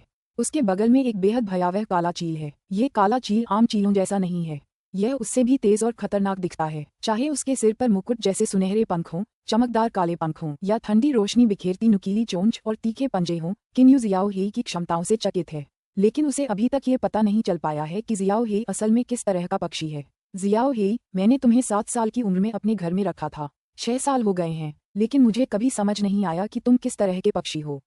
क्या तुम चील हो? किन्यू ने जियाओ हेई के सिर पर हाथ फेरते हुए विनम्रता से कहा। जियो हेई को किन्यू का दुलार बहुत पसंद आता है। उसकी तीखी नजरें किन्यू को देखती हैं और गहरा लगाव दिखाती हैं। सीमा प्रशिक्षण 5 वर्षों से चल रहा है। किन्यू का शरीर दुनिया को हिला देने वाले परिवर्तनों से गुजर रहा है। अगर झाओ यूंगसिंग यहाँ आए तो उन्हें यकीन करना मुश्किल होगा। आखिरकार आंतरिक ऊर्जा के उनके शरीर के साथ मिलन ने ही किन्यू के शरीर को और भी तेजी से रूपांतरित किया है। वह केवल 5 वर्षों से सीमा प्रशिक्षण ले रहे हैं, लेकिन ये 5 वर्ष सामान्य लोगों के 10 वर्षों के सीमा प्रशिक्षण के बराबर हो सकते हैं। इसके अलावा मिस्टी विला के विशेष गर्म पानी के झरने, चिकित्सा विशेषज्ञ वेन जियान जो उसकी मालिश कर रहे हैं और उसे औषधीय मदिरा लगा रहे हैं, और पूर्वी विजेता राजकुमार के शक्तिशाली प्रभाव से प्राप्त विभिन्न बहुमूल्य औषधीय आहारों से भी उसे मदद मिली है। बेशक सबसे महत्वपूर्ण बात यह है कि किन्यू खुद भी बहुत कोशिश कर रहा है। इससे कोई फर्क नहीं पड़ता कि परिस्थितियां कैसी हैं, व्यक्तिगत प्रयास ही सबसे महत्वपूर्ण चीज है। किन्यू पिछले 5 सालों से हर दिन इसी संकल्प के साथ प्रशिक्षण ले रहे हैं। इसने 13 वर्षीय किन्यू को एक बाहरी विशेषज्ञ बना दिया है। किन्यू की लंबाई वर्तमान में लगभग 1.7 मीटर है। उनके शरीर की मांसपेशियां सामंजस्यपूर्ण और सुव्यवस्थित रूप से काम करती हैं। उनके शरीर को देखकर शायद दूसरे लोग अनायास ही विस्फोटक शक्ति और गति जैसे शब्दों के बारे में सोचेंगे। जियाओ हेई, मैं मिस्टी विला में 7 साल से हूँ। पिताजी भी 4 बार मुझसे मिलने आ चुके हैं। किन्यू तारों भरे आसमान की ओर देखता है। उसकी आंखें शांत हैं। 5 साल की सीमा प्रशिक्षण के दौरान किन्यू का मन भी प्रशिक्षित हो चुका है। एक साधारण व्यक्ति भी ऐसी परिस्थिति में मानसिक रूप से काफी परिपक्व हो सकता है। जैसे जैसे किन्यू बड़ा हुआ, उसने भी धीरे धीरे अपने पिता को समझा और कुछ बातों पर ध्यान दिया। पिताजी सचमुच मेरी परवाह करते हैं। मैं यह महसूस कर सकती हूँ। चूंकि वे हमेशा उस योजना को पूरा करने में लगे रहते हैं, इसलिए उनके पास मेरे लिए समय ही नहीं है। बड़े भाई और दूसरे भाई भी उस योजना में हिस्सा ले रहे हैं। सिर्फ मैं मिस्टी विला में आराम से बेफिक्री से रह रही हूँ। किन्यू की आंखों में बेबसी का भाव है। मुझे नहीं पता कि वो योजना क्या है। पिताजी ने भी मुझे कभी नहीं बताया। मैं पिताजी को इस तरह बहुत ज्यादा काम करते देखता हूँ, लेकिन मैं उनकी कोई मदद नहीं कर सकता। किन्यू ने सिर हिलाया और बनावटी मुस्कान के साथ कहा। किन्यू को तो ये भी नहीं पता कि योजना क्या है, वह कैसे मदद कर सकता है। इसके अलावा उसके पिता किंदे ने उसे इस बारे में कुछ भी नहीं बताया है। पिताजी सेना के साथ जंगल में हैं। बड़ा भाई भी वहीं है। दूसरा भाई भी वहां गया था। वे उस रहस्यमयी योजना को अंजाम देने की पूरी कोशिश कर रहे हैं। फिर भी मैं कुछ भी मदद नहीं कर पा रहा हूँ। किन्यू को आज भी याद है कि पिछली बार जब किंदे उससे मिलने आया था तो उसने कहा था, मत पूछो, जब तुम जियांटियन विशेषज्ञ बन जाओगे तो पिता तुम्हें इस योजना में हिस्सा लेने देंगे। अच्छा जियांटियन। किन्यू आसमान की ओर मुड़ता है और आह भरता है। फिर वह जोर से हंसता है। ठीक है, चलो इसे भूल जाते हैं। अगर मैं इस योजना में शामिल नहीं हो पाया तो क्या हुआ? कड़ी ट्रेनिंग सबसे जरूरी है। किन्यू के चेहरे पर बिल्कुल बेपरवाही का भाव है, लेकिन क्या वह दिल से ऐसा सोचता है? किन्यू अपना सिर उठाकर तारों भरे आकाश की ओर देखता है। उसके बगल में बैठा जियो हेई भी ऊपर देख रहा है। जैसे जैसे रात धीरे धीरे बीतती है, एक इंसान और एक चील चुपचाप आसमान को निहारते हैं। अचानक आसमान चमक उठता है। एक के बाद एक कई उल्कापिंड आसमान में चमकते दिखाई देते हैं। पहली नजर में कम से कम दसियों उल्कापिंड दिखाई देते हैं। ये वास्तव में उल्कापिंडों की बौछार है। यह उल्का वर्षा है। किन्यू सुखद आश्चर्य से चिल्लाता है। उसका चेहरा उत्साह से भरा हुआ है। उल्कापिंडों की बौछार देखना बेहद मुश्किल है। कम से कम किन्यू ने तो पहले कभी ऐसा नहीं देखा। उसने इसके आकर्षण और खूबसूरती के बारे में सिर्फ लियान यान से सुना है। यकीन से हर एक उल्कापिंड इतना चमकदार और दीप्तिमान है। ये आकाश के सभी तारों को भी मात दे रहे हैं। हर उल्कापिंड अपने जीवन की आखिरी किरणें बिखेर रहा है और अपनी आखिरी ऊर्जा जलाकर एक रोमांचक चमक पैदा कर रहा है। किन्यू शांति से देख रहा है। उसकी आंखों में रहस्य के कई संकेत दिखाई दे रहे हैं। उल्कापिंड, भले ही उनका जीवन छोटा होता है, फिर भी वे अत्यंत चमकीली रोशनी बिखेरते हैं। वे चकाचौंध कर देने वाले होते हैं। जहां तक इंसानों की बात है तो एक जियांटियन विशेषज्ञ भी कई 100 साल से ज्यादा नहीं जी सकता। अपना पूरा जीवन साधारणता में जीने के बजाय मैं उल्कापिंडों से क्यों न सीखूं? अपने सीमित जीवन में मैं अपने जीवन के जुनून को जलाऊंगा और अपनी रगों में रक्त को उत्तेजित करूंगा, जिससे मेरा जीवन अत्यंत चमकदार रोशनी बिखेरेगा। केवल इसी तरह मैं बिना किसी पछतावे के मरूंगा। उल्कापिंडों को क्रमिक रूप से गायब होते देख किन्यू भावुक होकर कहने से खुद को नहीं रोक सका। सीमा प्रशिक्षण उसके दिल की गहराइयों में उस जुनून को जला रहा है, जिससे उसे खून खौलने का एहसास और भी ज्यादा पसंद आने लगा है। यही वजह है कि उसने नजदीकी मुकाबले को चुना, और इस पल जब वह उल्कापिंडों की बौछार देखता है तो उसे खुद के बारे में और भी समझ मिलती है। जियाओ हेई, मैं लगभग 1.5 साल से यान शहर नहीं गई। चलो कल यान शहर घूमने चलते हैं। वैसे मैं राजकुमार की हवेली से वह छोटी तलवार यूचांग तलवार लेने जा रही हूँ, किन यू ने जियाओ हेई के सिर पर हाथ फेरते हुए कहा। जियाओ हेई किन यू को देखता है और फिर एक चीख निकालता है जो पूरे आसमान में गूंजती है। जाहिर है वह बहुत उत्साहित है। यूचांग तलवार एक छोटी तलवार है जो उल्कापिंड जैसी धातुओं से बनी होती है। चूंकि किन यू कुल की एक तलवार का अभ्यास कर रहा है, इसलिए इस प्रकार की छोटी तलवार का उपयोग करना उसके लिए सबसे उपयुक्त है। लियान यान से तलवार की कहानी सुनकर किन यू ने हवेली से यूचांग तलवार लाने का फैसला किया है। आसमान धीरे धीरे गहराता जा रहा है। ये भोर होने से पहले का अंधेरा है। किन यू उजाला होने तक इंतजार करता है और फिर यान शहर लौट जाता है। B1C17 का अंत। पुस्तक 1 अध्याय 18 रोश की पहली हत्याएं। 1 हाँ, किन यू काले कपड़े पहने एक ऊंचे काले घोड़े पर सवार होकर अकेले ही हाईवे पर सरपट दौड़ रहा है, सीधे यान शहर की ओर। उसके सिर के ऊपर आसमान में एक काला चील पंख फैलाए उड़ रहा है। ये किन यू का पालतू शियाओ हेई है। अपने ऊपर तेज हवाएं चलती हुई महसूस करते हुए किन यू का चेहरा खुशी से भर गया। हाँ, यह एहसास वाकई बहुत स्फूर्तिदायक है। 200 जिन वजन उतारने के बाद मेरा पूरा शरीर हल्का सा लग रहा है, मानो तैर रहा हो। किन यू उत्साह से घोड़े को अपने हाथों से सहारा देता है और उसकी पीठ पर एक ऊंची छलांग लगाता है। तेज हवाओं को महसूस करते हुए वह अपनी बाहें फैलाता है और घोड़े की पीठ पर गिर पड़ता है। उसने 8 साल की उम्र से प्रशिक्षण शुरू किया था और पिछले 5 सालों से सीमा प्रशिक्षण ले रहा है। उसने लगभग कभी समय बर्बाद नहीं किया। इसके अलावा उसके पूरे शरीर का मांस लगातार आंतरिक ऊर्जा को अवशोषित और रूपांतरित करता रहा है। इसलिए उसके 5 साल का प्रशिक्षण कम से कम आम लोगों के 10 साल के सीमा प्रशिक्षण के बराबर है। किन यू पहले से ही एक वास्तविक बाहरी विशेषज्ञ बन चुका है। उनका शरीर संचालन कौशल हल्का, सुंदर और प्रभावशाली है। उनकी गति एक चालाक खरगोश की तरह तेज है। उनकी विस्फोटकता, शक्ति आदि सभी कुछ सामान्य विशेषज्ञों से मेल नहीं खाता। हाँ, किन यू उत्साह में तेजी से आगे बढ़ता है। घोड़ा और तेजी से सरपट दौड़ता है और पल भर में सड़क पर बस धूल का एक निशान रह जाता है, जबकि उसकी आकृति दूर तक गायब हो चुकी होती है। जैसे ही घोड़ा सरपट दौड़ता है, सड़क के किनारे का नजारा किन यू के पीछे छूट जाता है। वह अचानक धीमा होकर रुक जाता है। फिर वह घोड़े से उतरता है और सीधे एक गांव की ओर दौड़ पड़ता है। किन यू साल में 2 बार घूमने शहर जाता है। पहली बार जब वह मिस्टी विला से शहर गया था तो उसने इसी गांव में पानी पिया था और कुछ स्थानीय बच्चों से दोस्ती कर ली थी। गांव के प्रवेश द्वार पर पहुंचते ही किन यू ने पुकारा, जियोशान, जियोलू। जियाओ यू, एक हट्टा कट्टा युवक जिसके हाथ में लोहे का फावड़ा है, जोश में दौड़ता हुआ बाहर आता है। ये युवक नंगा है, जिससे उसकी मांसपेशियां दिखाई दे रही हैं। इन मांसपेशियों में एक विस्फोटक शक्ति छिपी है। यह कोई और नहीं बल्कि किन यू का अच्छा दोस्त ताइशान है, जो इसी साल 16 साल का हुआ है। भाई यू, चोटी वाली एक छोटी बच्ची भी दौड़कर बाहर आती है और अचानक किन यू को गले लगा लेती है। ये बच्ची ताइशान की छोटी बहन शियाओ लू है, जो इस साल सिर्फ 8 साल की हुई है। जियाओ यू, कैसे हो? उसके आसपास के कुछ गांव वाले भी उत्साह से उसका अभिवादन करते हैं। वे सभी किन यू को अच्छी तरह जानते हैं। आखिरकार वह यहाँ कई बार आ चुका है। किन यू का पहनावा आम लोगों से अलग है, लेकिन वह दूसरों के साथ बहुत अच्छा व्यवहार करता है और यही वजह है कि गांव वाले किन यू को पसंद करते हैं। जियाओ लू, दाशान, मैं लगभग 1.5 साल से यहाँ नहीं आया। आप कैसे हैं? मुस्कुराते हुए किन यू ने उनके पीछे से पूछा और जियाओ लू के सिर पर प्यार से हाथ फेरा। हम ठीक हैं, ताइशान हंसते हुए कहता है। उसके बगल में खड़ी जियाओ लू अपनी बड़ी बड़ी गोल काली आंखों में चमक भरते हुए अचानक कहती है, भाई यू, क्या तुम्हें प्यास लगी है? मैं पानी लेने जा रही हूँ। ये कहते ही वह किन यू के जवाब का इंतजार किए बिना सीधे अपने घर की ओर दौड़ पड़ती है। जब किन यू पहली बार इस गांव में आया था तो वह प्यासा था और पानी पीना चाहता था। दाशान, मैं अभी शहर जा रहा हूँ। अगर तुम्हें कुछ खरीदना है तो मैं तुम्हारी मदद कर दूंगा, किन यू ने पूछा। जैसे ही ताइशान ने ये सुना, उसने कुछ देर सोचा और फिर एक असहज मुस्कान के साथ कहा, मैं एक अच्छा खासा युद्ध चाकू खरीदना चाहता हूँ। मैंने एक खरीदने लायक पैसे बचा लिए हैं। अपनी बचत का जिक्र करने की कोई जरूरत नहीं है। मैं एक खरीदकर तुम्हें तोहफे में दे दूंगा। किन यू हंसते हुए ताइशान का कंधा थपथपाते हुए कहता है।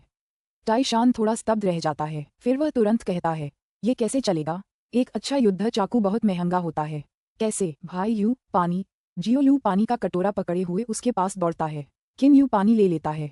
आंखें सिकोड़कर वह मुस्कुराता है और जियाओ लू की ओर देखता है। तुम मुझ पर यूं ही एहसान नहीं कर सकती थी। बोलो, तुम अपने भाई यू से क्या करवाना चाहती हो? एक नज़र में किन यू इस चालाक छोटी बच्ची जियाओ लू के मन की बात समझ जाता है। उफ, मैं पकड़ी गई। जियाओ लू कई बार अपनी बड़ी बड़ी आंखें झपकाती है और शर्मा जाती है। फिर वह असहज होकर कहती है, भाई यू, मुझे एक कपड़े की गुड़िया चाहिए, वैसी जिसके सिर पर एक बड़ा लाल फूल कढ़ाई किया हुआ हो। किन यू हंसते हुए एक बार जियाओ लू की नाक दबाते हुए कहता है, मुझे मिल गई। एक कपड़े की गुड़िया जिसके सिर पर एक बड़ा लाल फूल कढ़ाई किया हुआ है ना? चिंता मत करो, मैं इसे तुम्हारे लिए जरूर खरीदूंगा। किन यू को ये छोटी बच्ची जियाओ लू बहुत पसंद है। जब वह पहली बार यहाँ आया था तब वह सिर्फ 5 साल की थी। पानी पीने के बाद किन्यू कटोरा जियाओ लू को लौटा देता है और उससे और ताई शान से कहता है, दा शान, जियाओ लू, मैं पहले जा रहा हूँ। वापस आकर मैं तुम्हारे लिए वो चीजें लाऊंगा जो तुम्हें चाहिए। जियो यू, ये पैसे। ताई शान अपने हाथों में कुछ तांबे के सिक्के पकड़े हुए है, समझ नहीं पा रहा कि क्या कहे। लेकिन किन्यू पहले ही घोड़े की ओर दौड़ पड़ा है। लगभग 2-3 मीटर ऊंची छलांग लगाने के बाद वह घोड़े की पीठ पर मजबूती से बैठ जाता है। फिर घोड़े की हिनहिनाहट के बाद किन्यू उनके सामने से गायब हो जाता है। अलविदा भाई यू। जियो लू तुरंत अपना छोटा सा हाथ हिलाती है। यान शहर में प्रवेश करने के बाद किन्यू सीधे ईस्ट वैंकुइशिंग प्रिंस हवेली में जाता है। अंकल ली, घोड़े की देखभाल में मेरी मदद कीजिए। हाथों के एक धक्के से किन्यू घोड़े की पीठ से हवा में उछल पड़ता है। फिर वह एक उछाल लेता है और नीचे गिर जाता है। उसकी चाल बहुत तेज है। एक काला चील जो आसमान में ही रह रहा था नीचे गोता लगाता है और सीधे किन्यू के कंधे पर आ खड़ा होता है। ये शियाओ हेई है। जब पूर्व विजेता राजकुमार की हवेली की रखवाली कर रहे दो लोग किन्यू को देखते हैं तो वे तुरंत घुटने टेक देते हैं और सम्मानपूर्वक कहते हैं, तीसरे राजकुमार। हर बार जब किन्यू यान शहर जाता था तो वह राजकुमार की हवेली में वापस आता था, इसलिए हवेली के सभी लोग उसे जानते थे और जानते थे कि वह हवेली में शायद इसलिए आता है क्योंकि वह देखना चाहता है कि उसके पिता घर पर हैं या नहीं। हवेली का मैनेजर गे मिन तुरंत मुस्कुराते हुए बाहर निकलता है।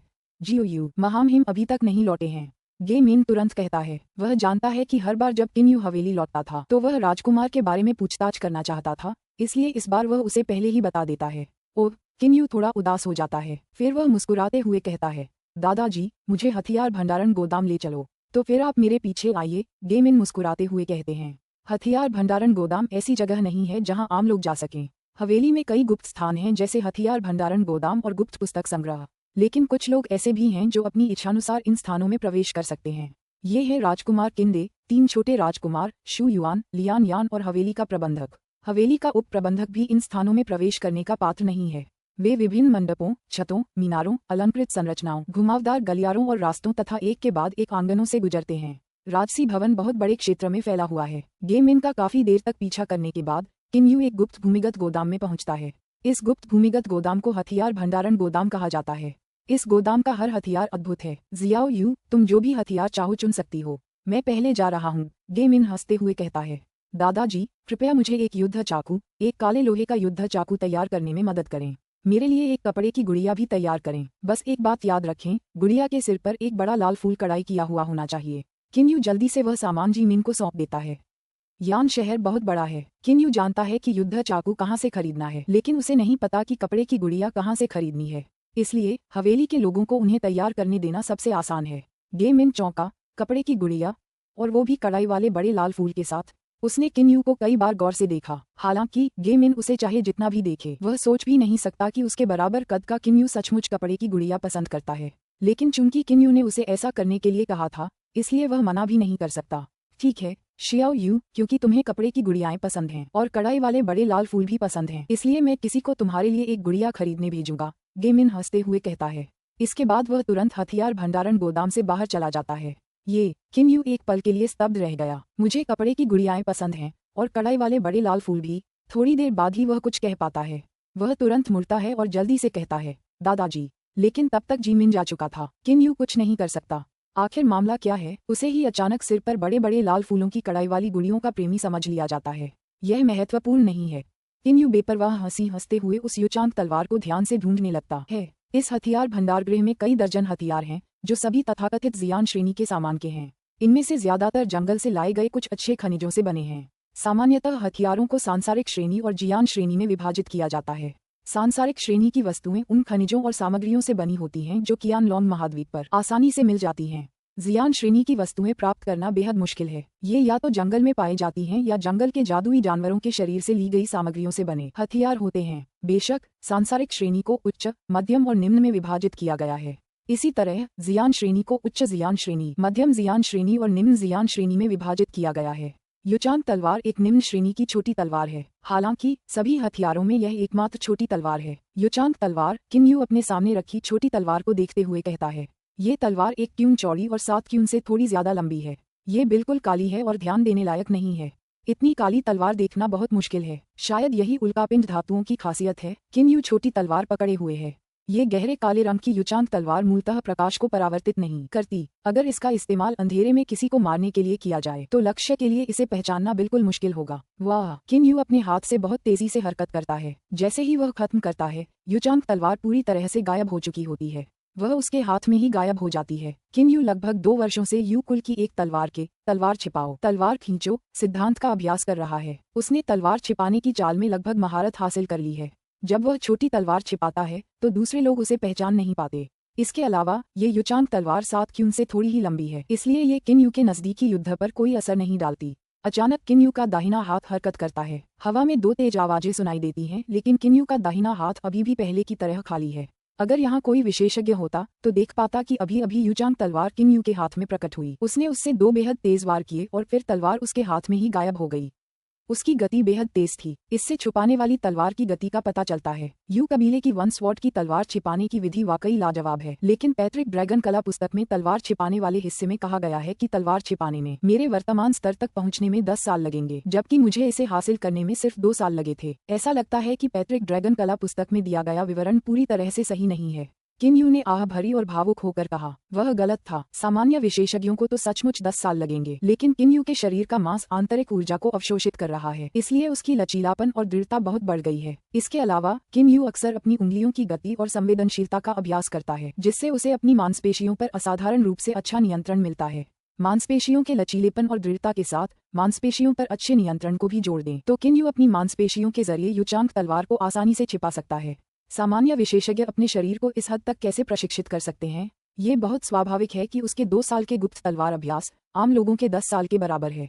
इससे ये देखा जा सकता है कि झाओ यूक्सिक बिल्कुल सही थे जब उन्होंने कहा था कि किन यू को पहले एक संपूर्ण शरीर पाने के लिए प्रशिक्षण लेना होगा, फिर बाद में आक्रामक तकनीकों का अभ्यास करना होगा।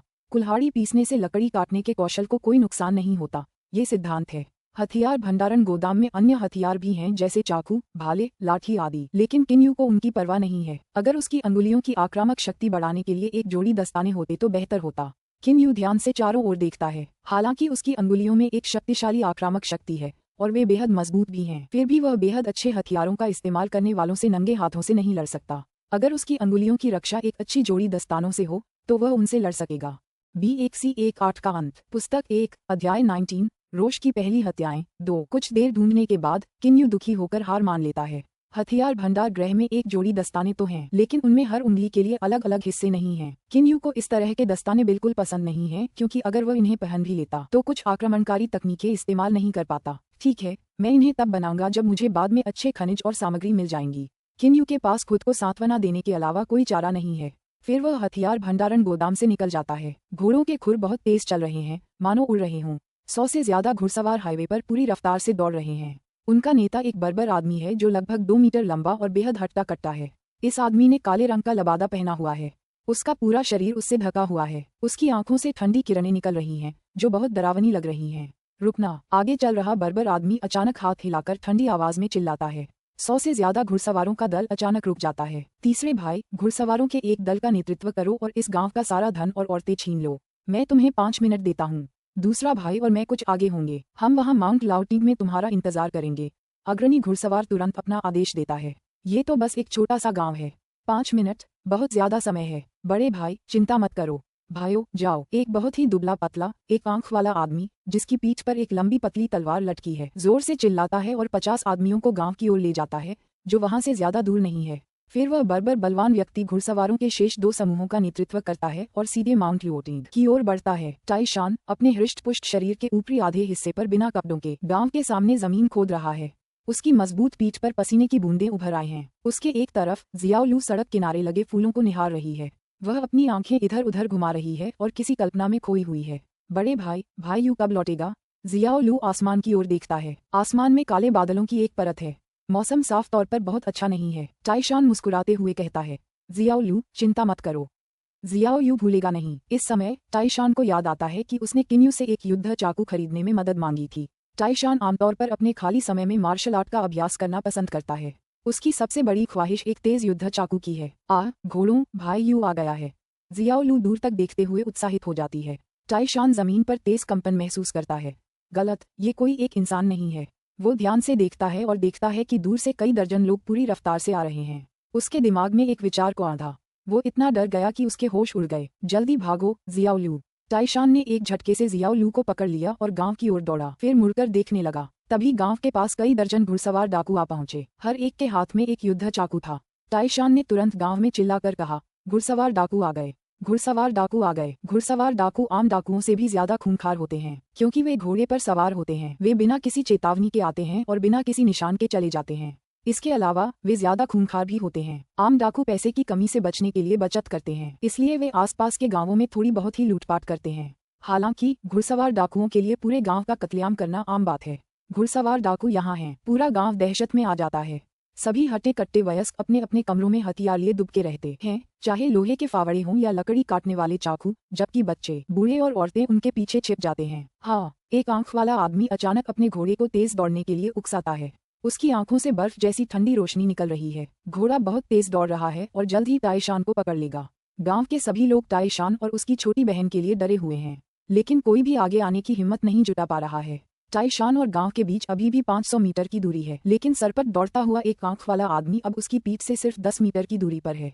एक रोशनी की चमक के साथ एक आंख वाले आदमी के हाथ में लंबी पतली तलवार दिखाई देती है। उसकी आंखों में खून की प्यास की झलक दिखाई देती है। रुको! अचानक एक हट्टा कट्टा आदमी आगे बढ़ता है। वह ताइशान के पिता हैं। एक आंख वाले आदमी के मुंह के कोनों पर ठंडक का एहसास होता है। उसकी कलाई अचानक हिलती है। लंबी पतली तलवार तुरंत उसके हाथ से निकल जाती है और ताइशान पर बिजली की तरह वार करती है। ताइशान अपनी पीठ पर ध्यान दे रहा है। ये देखकर कि क्या हो रहा है, वह तुरंत जमीन पर लुढ़क जाता है। खुशकिस्मती से वह आमतौर पर मार्शल आर्ट में माहिर होता है, इसलिए वह इस वार को सफलतापूर्वक चकमा दे देता है। एक आंख वाले आदमी का चेहरा बदल जाता है। रुको! एक ठंडी गुनगुनाहट के बाद अपने पैरों को जोर से धकेलते हुए वह घोड़े की पीठ से हवा में ऊंचा उछल जाता है। घूमती हुई तलवार अचानक पीछे घूम जाती है और वह बिना किसी मुश्किल के उसे झपटकर पकड़ लेता है। वाह! एक रोशनी चमकती है। ताइशान जल्दी से लुढ़कता है और मुश्किल से तलवार के वार से बचता है। लेकिन जियाओलू एक करुण चीख निकालता है। ताइशान सिर नीचे करके देखता है कि जियाओलू का दाहिना हाथ कट गया है। कटा हुआ हाथ उसकी बगल में पड़ा है। जियाओलू इतनी पीड़ा में है कि उसका चेहरा सफेद पड़ गया है। अभी जब ताइशान तलवार से बच रहा था, तभी जियाओलू का हाथ उसकी छाती में से निकलकर संयोग से कट गया। तभी ताइशान के पिता उनके पास पहुंचते हैं। अभी अभी जो हुआ है उसे देखकर उनकी आंखों के कोने फटने को हो रहे हैं। तलवार ताइशान के पिता के आर पार हो जाती है और उनका सिर उड़ जाता है। वे पल भर में मारे गए। घुड़सवार डाकुओं की टुकड़ी के तीसरे नंबर के आदमी से एक किसान की तुलना कैसे हो सकती है? सब सुनो, सारा पैसा और जवान औरतें बाहर लाओ, मैं तुम्हारे टोले को छोड़ दूंगा, वरना मैं सबको मार डालूंगा। एक आंख वाला आदमी ठंडी हंसी के साथ कहता है।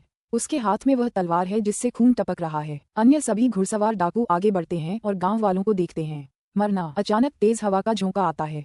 एक लोहे का फावड़ा एक घुड़सवार डाकू के सिर पर जोरदार प्रहार करता है, जिससे एक जोरदार आवाज होती है। धमाका! उस घुड़सवार डाकू का सिर चकनाचूर हो जाता है। उसका खून जमीन पर एक बड़े हिस्से में फैल जाता है। चेहरे पर एक क्रूर विकृत भाव लिए ताइशान अपने हाथों में एक लोहे का फावड़ा पकड़े हुए है। उसकी बाहों की मांसपेशियां ऐंठ रही हैं। वह अपने सामने खड़े घुड़सवार डाकुओं को घृणा से देखता है। अरे, तुमने तो हमारे बीच के एक भाई को ही मार डाला। भाइयों, चलो इस गांव को कत्ल कर दें, सिर्फ औरतें ही जिंदा बचेंगी। एक आंख वाला आदमी उदास होकर कहता है।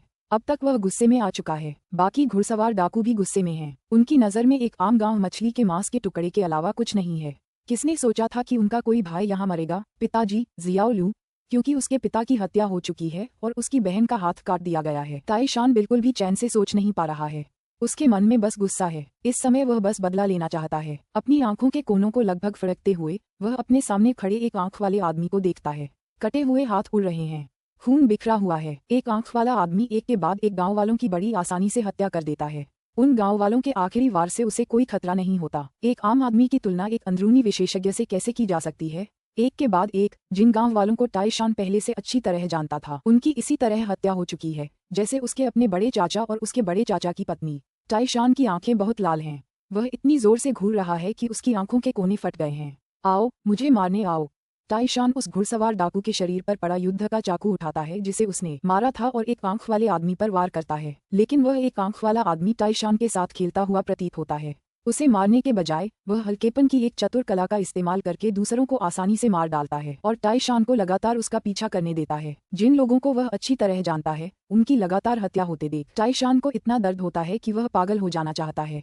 रुकना! अचानक पूरे आंगन में एक जोरदार चीख गूंजती है। सब चौंक जाते हैं और एक पल के लिए रुक जाते हैं। एक हाथ में काले लोहे का युद्ध चाकू और दूसरे हाथ में कपड़े की गुड़िया पकड़े हुए किम यू इस प्रकार यार्ड में प्रकट होता है। एक आंख वाला आदमी किम यू को देखता है। वह अपनी आंखें थोड़ी सिकोड़ता है और फिर मुस्कुराते हुए कहता है, नमस्ते दोस्त, मैं बाई सान हूँ, काली हवा में सवार डाकू दल का 3 नंबर का आदमी। लोग मुझे स्किमिटर सान कहते हैं। क्या मैं पूछ सकता हूँ कि आप कौन हैं? ये बाई सान भी एक आंतरिक विशेषज्ञ है। वह एक नज़र में ही समझ जाता है कि उसके सामने खड़ा किशोर कोई साधारण व्यक्ति नहीं है। जियाओ लू। किम यू जियाओ लू को देखता है, जिसका दाहिना हाथ कट गया है। उसका दिल दया से भर जाता है। सौभाग्य से किम यू चिकित्सा कला में पारंगत है। वह घायल हाथ से खून बहने से रोकने के लिए तुरंत कुछ एक्यूपॉइंट्स लगाता है। जियाओ लू धीरे से अपनी आंखें खोलती है। किम यू को देखकर उसके चेहरे पर एक हल्की सी मुस्कान उभरती है। भाइयों, जब जियाओ लू अपने पिता और अपने आसपास के दूसरे गांव वालों के शव देखती है, जिन्हें वह अच्छी तरह जानती थी, तो उसकी आंखों से आंसू बहने लगते हैं। पिताजी, बड़े चाचा, चाचा। जियाओ लू के आंसू बहते रहते हैं। साथ ही वह छटपटाती भी है। हाथ कटने का दर्द एक छोटी बच्ची के लिए वाकई बहुत भयानक होता है। ये देखकर कि जिन ग्रामीणों ने आधे दिन पहले उसका गर्मजोशी से स्वागत किया था, उनमें से कई मर चुके हैं, किन कबीले के लोगों के खून में समाया खूनी दृढ़ संकल्प किम यू की रगों में उबलने लगता है। उसकी आंखें गुस्से से जलने लगती हैं। किम यू ने कपड़े की गुड़िया को सावधानी से जियाओ लू के पास रखा, फिर अचानक उठ खड़ा हुआ और अपने हाथ में पकड़ा हुआ काले लोहे का चाकू ताइशान की ओर फेंक दिया। दाशान, चाकू पकड़ो। ताइशान ने तुरंत काले लोहे का चाकू झपट लिया। लड़ाई चल रही हो तो काले लोहे का चाकू बहुत काम आता है। किम यू को एक तरफ एक छोटा सा कटा हुआ हाथ दिखाई देता है। वह जानता है कि यह जियाओ लू का कटा हुआ हाथ है। अब से जियाओ लू हमेशा के लिए एक विकलांग व्यक्ति बन जाएगा। एक आंख वाला बाई सान हंसते हुए तुरंत कहता है, यार तुम तो वैसे भी माहिर हो। आम लोगों के लिए हम ब्लैक विंग से लड़ने की क्या जरूरत है? इन औरतों में से अपनी पसंद की कोई चुन लो। क्या ख्याल है तुम्हारा? बाई सैन समझ सकता है कि किम यू एक विशेषज्ञ है। विशेषज्ञों के पीछे आमतौर पर उनके गुरु या स्कूल होते हैं, इसलिए बाई सैन उन्हें यूं ही नाराज नहीं करना चाहता। इसके अलावा उसकी नज़र में उसके सामने खड़ा किशोर कोई आसान शिकार नहीं है। अगर उसे इस किशोर को मारना है तो उसे नहीं पता कि इस प्रक्रिया में कितने घुड़सवार डाकू मारे जाएंगे। किम यू अपने सामने खड़े कई दर्जन घुड़सवार डाकुओं को ठंडेपन से देखता है। सभी मर जाएंगे। किम यू अपने दांतों के बीच से बलपूर्वक ये कुछ शब्द कहता है। अचानक किम यू एक घुड़सवार डाकू के पास प्रकट होता है। उसका हाथ पंजे में बदल जाता है और एक झटके में डाकू का गला पकड़ लेता है। किम यू घुड़सवार डाकू को भावशून्य दृष्टि से देखता है, जिसकी आंखें भय और विस्मय से भरी हैं। वह अपने हाथ की शक्ति लगाता है और डाकू तुरंत एक झटके के साथ मर जाता है। उसी समय किम यू एक और घुड़सवार डाकू की ओर तेजी से दौड़ता है। उसके पैर बिजली की तरह चलते हैं। वह आकाश में एक जोरदार लात मारता है। उसका पैर हवा को चीरता हुआ डाकू के सिर पर जोर से पड़ता है। एक जोरदार धमाके के साथ डाकू का सिर चकनाचूर हो जाता है। एक और घुड़सवार डाकू मारा जाता है। भाइयों, पीछे मत हटो, मार डालो। अब तक बाई सान गुस्से से भर चुका था। सभी घुड़सवार डाकू एक साथ किम यू पर जानलेवा हमला करते हैं। किम यू बहुत तेज है। वह बस अपने शरीर को हिलाकर ही बच निकलता है। धमाका! किम यू एक जोरदार किक से एक आदमी को उड़ा देता है। फिर वह एक ऊंची क्लीविंग किक से तुरंत विरोधी का सिर कुचल देता है। क्लैक! किम यू अपने पंजों के बल उठता है और एक डाकू के गले पर सीधे लात मारता है। डाकू एक ही लात में ढेर हो जाता है। हाँ! किम यू जोर से चिल्लाता है। उसका भाला, जिसमें सबसे शक्तिशाली भेदक शक्ति होती है, प्रतिद्वंद्वी के पेट में लगता है। उसके आंतरिक अंग तुरंत फट जाते हैं। वह घुड़सवार डाकू तब तक घूरता रहता है जब तक उसकी आंखें गेंद की तरह गोल नहीं हो जाती। वह पहले ही मर चुका होता है। धमाका! किम यू पलटा और एक जोरदार लात मारी। उसके पंजे घुड़सवार डाकू की रीढ़ की हड्डी के एक अहम हिस्से पर लगे। डाकू तुरंत ही जमीन पर गिरकर लकवाग्रस्त हो गया। अपने अद्भुत शारीरिक कौशल के साथ किम यू हवा की तरह तेजी से चलता है और अपने पैरों और मुट्ठियों से बेहद तेजी से हमला करता है। एक भी घुड़सवार डाकू उसके हमले का सामना नहीं कर पाता। आमतौर पर वह एक ही वार में अपने प्रतिद्वंद्वी को मार गिराता है, और एक प्रतिद्वंद्वी को मारने के लिए उसे ज्यादा से ज्यादा 2 वार करने पड़ते हैं। क्योंकि उसके वार महत्वपूर्ण बिंदुओं पर लगते हैं, वे अत्यंत विनाशकारी होते हैं। किम यू ने अपने प्रशिक्षण की शुरुआत से ही सब कुछ पूरी तरह से योजनाबद्ध तरीके से किया है। आज वह 100 जिन से ज्यादा वजन उठा सकता है और उसे एक हाथ से हवा में थामे रह सकता है। आमतौर पर वह अपने शरीर पर 200 जिन वजन लेकर आराम से उछल कूद कर सकता है। उसकी मुट्ठियों और पैरों की आक्रामक शक्ति बेहद जबरदस्त हो गई है। ये किसी भी व्यक्ति को आसानी से मार सकती हैं। इसके अलावा किम यू के शरीर संचालन कौशल की बदौलत हवा अब उसके लिए कोई बाधा नहीं रही, क्योंकि उसने इसमें क्यूई मिंग डुंजिया की कला को मिला दिया है और साथ ही अपने शरीर की चपलता और विस्फोटकता को भी। उसका शरीर संचालन कौशल एक ऐसी चीज बन गया है जिसका मुकाबला ये लोग बिल्कुल नहीं कर सकते। ये कैसे संभव है? अपनी तलवार पकड़े हुए एक आंखों वाला आदमी स्तब्ध होकर अपने सामने का दृश्य देख रहा है। एक छायाचित्र भयानक गति से आगे बढ़ रहा है। उसकी मुट्ठियां बिजली की तरह तेज हैं और उसके पैर पहाड़ की तरह स्थिर हैं। जब मुक्का मारा जाता है तो कोई गिर जाता है, जब लात मारी जाती है तो कोई उड़ जाता है। हर मृत घुड़सवार डाकू पल भर में मारा गया। आधे मिनट की छोटी सी अवधि में 50 घुड़सवार डाकुओं में से लगभग आधे मारे गए। रुको, मुझसे लड़ो। एक आंख वाला आदमी बहुत जल्दी अपनी चमक दमक की कला का इस्तेमाल करके किन्यू का पीछा करता है, लेकिन किन्यू का शरीर संचालन कौशल उसके लिए बहुत गहरा है। एक अजीब लेकिन साथ ही गहरे सिद्धांतों से युक्त अपनी लहराती चाल के साथ वह कई मीटर दूर निकल जाता है। एक आंख वाला बाईसान उसका पीछा नहीं कर पाता। बाईसान अपनी तलवार उठाता है और पागलों की तरह उसका पीछा करता है, लेकिन वह किन्यू के कपड़ों का एक कोना भी नहीं छू पाता। जैसे जैसे वह पीछा करता रहता है, वह देखता है कि एक के बाद एक घुड़सवार डाकू मारे जा रहे हैं और उसकी आंखें खुली की खुली रह जाती हैं। मुझसे लड़ो, अगर तुममें हुनर है तो भागो मत, मत भागो। बाईसान पागलों की तरह चिल्लाता है, लेकिन अगर वह और चिल्लाए भी तो भी कोई फायदा नहीं होगा। घुड़सवार डाकू एक के बाद एक मारे जाते हैं। हालांकि कुछ घुड़सवार डाकू अपने घोड़ों पर सवार होकर भागने की कोशिश करते हैं, लेकिन उनकी कोशिशें बेकार साबित होती हैं, क्योंकि किन्यू घोड़ों से भी ज्यादा तेज है। किन्यू हवा में उछलता है और एक टोर्नेडो किक मारता है जो घबराए हुए घुड़सवार डाकू के सिर के एक तरफ बेरहमी से लगती है, ठीक कनपटी पर।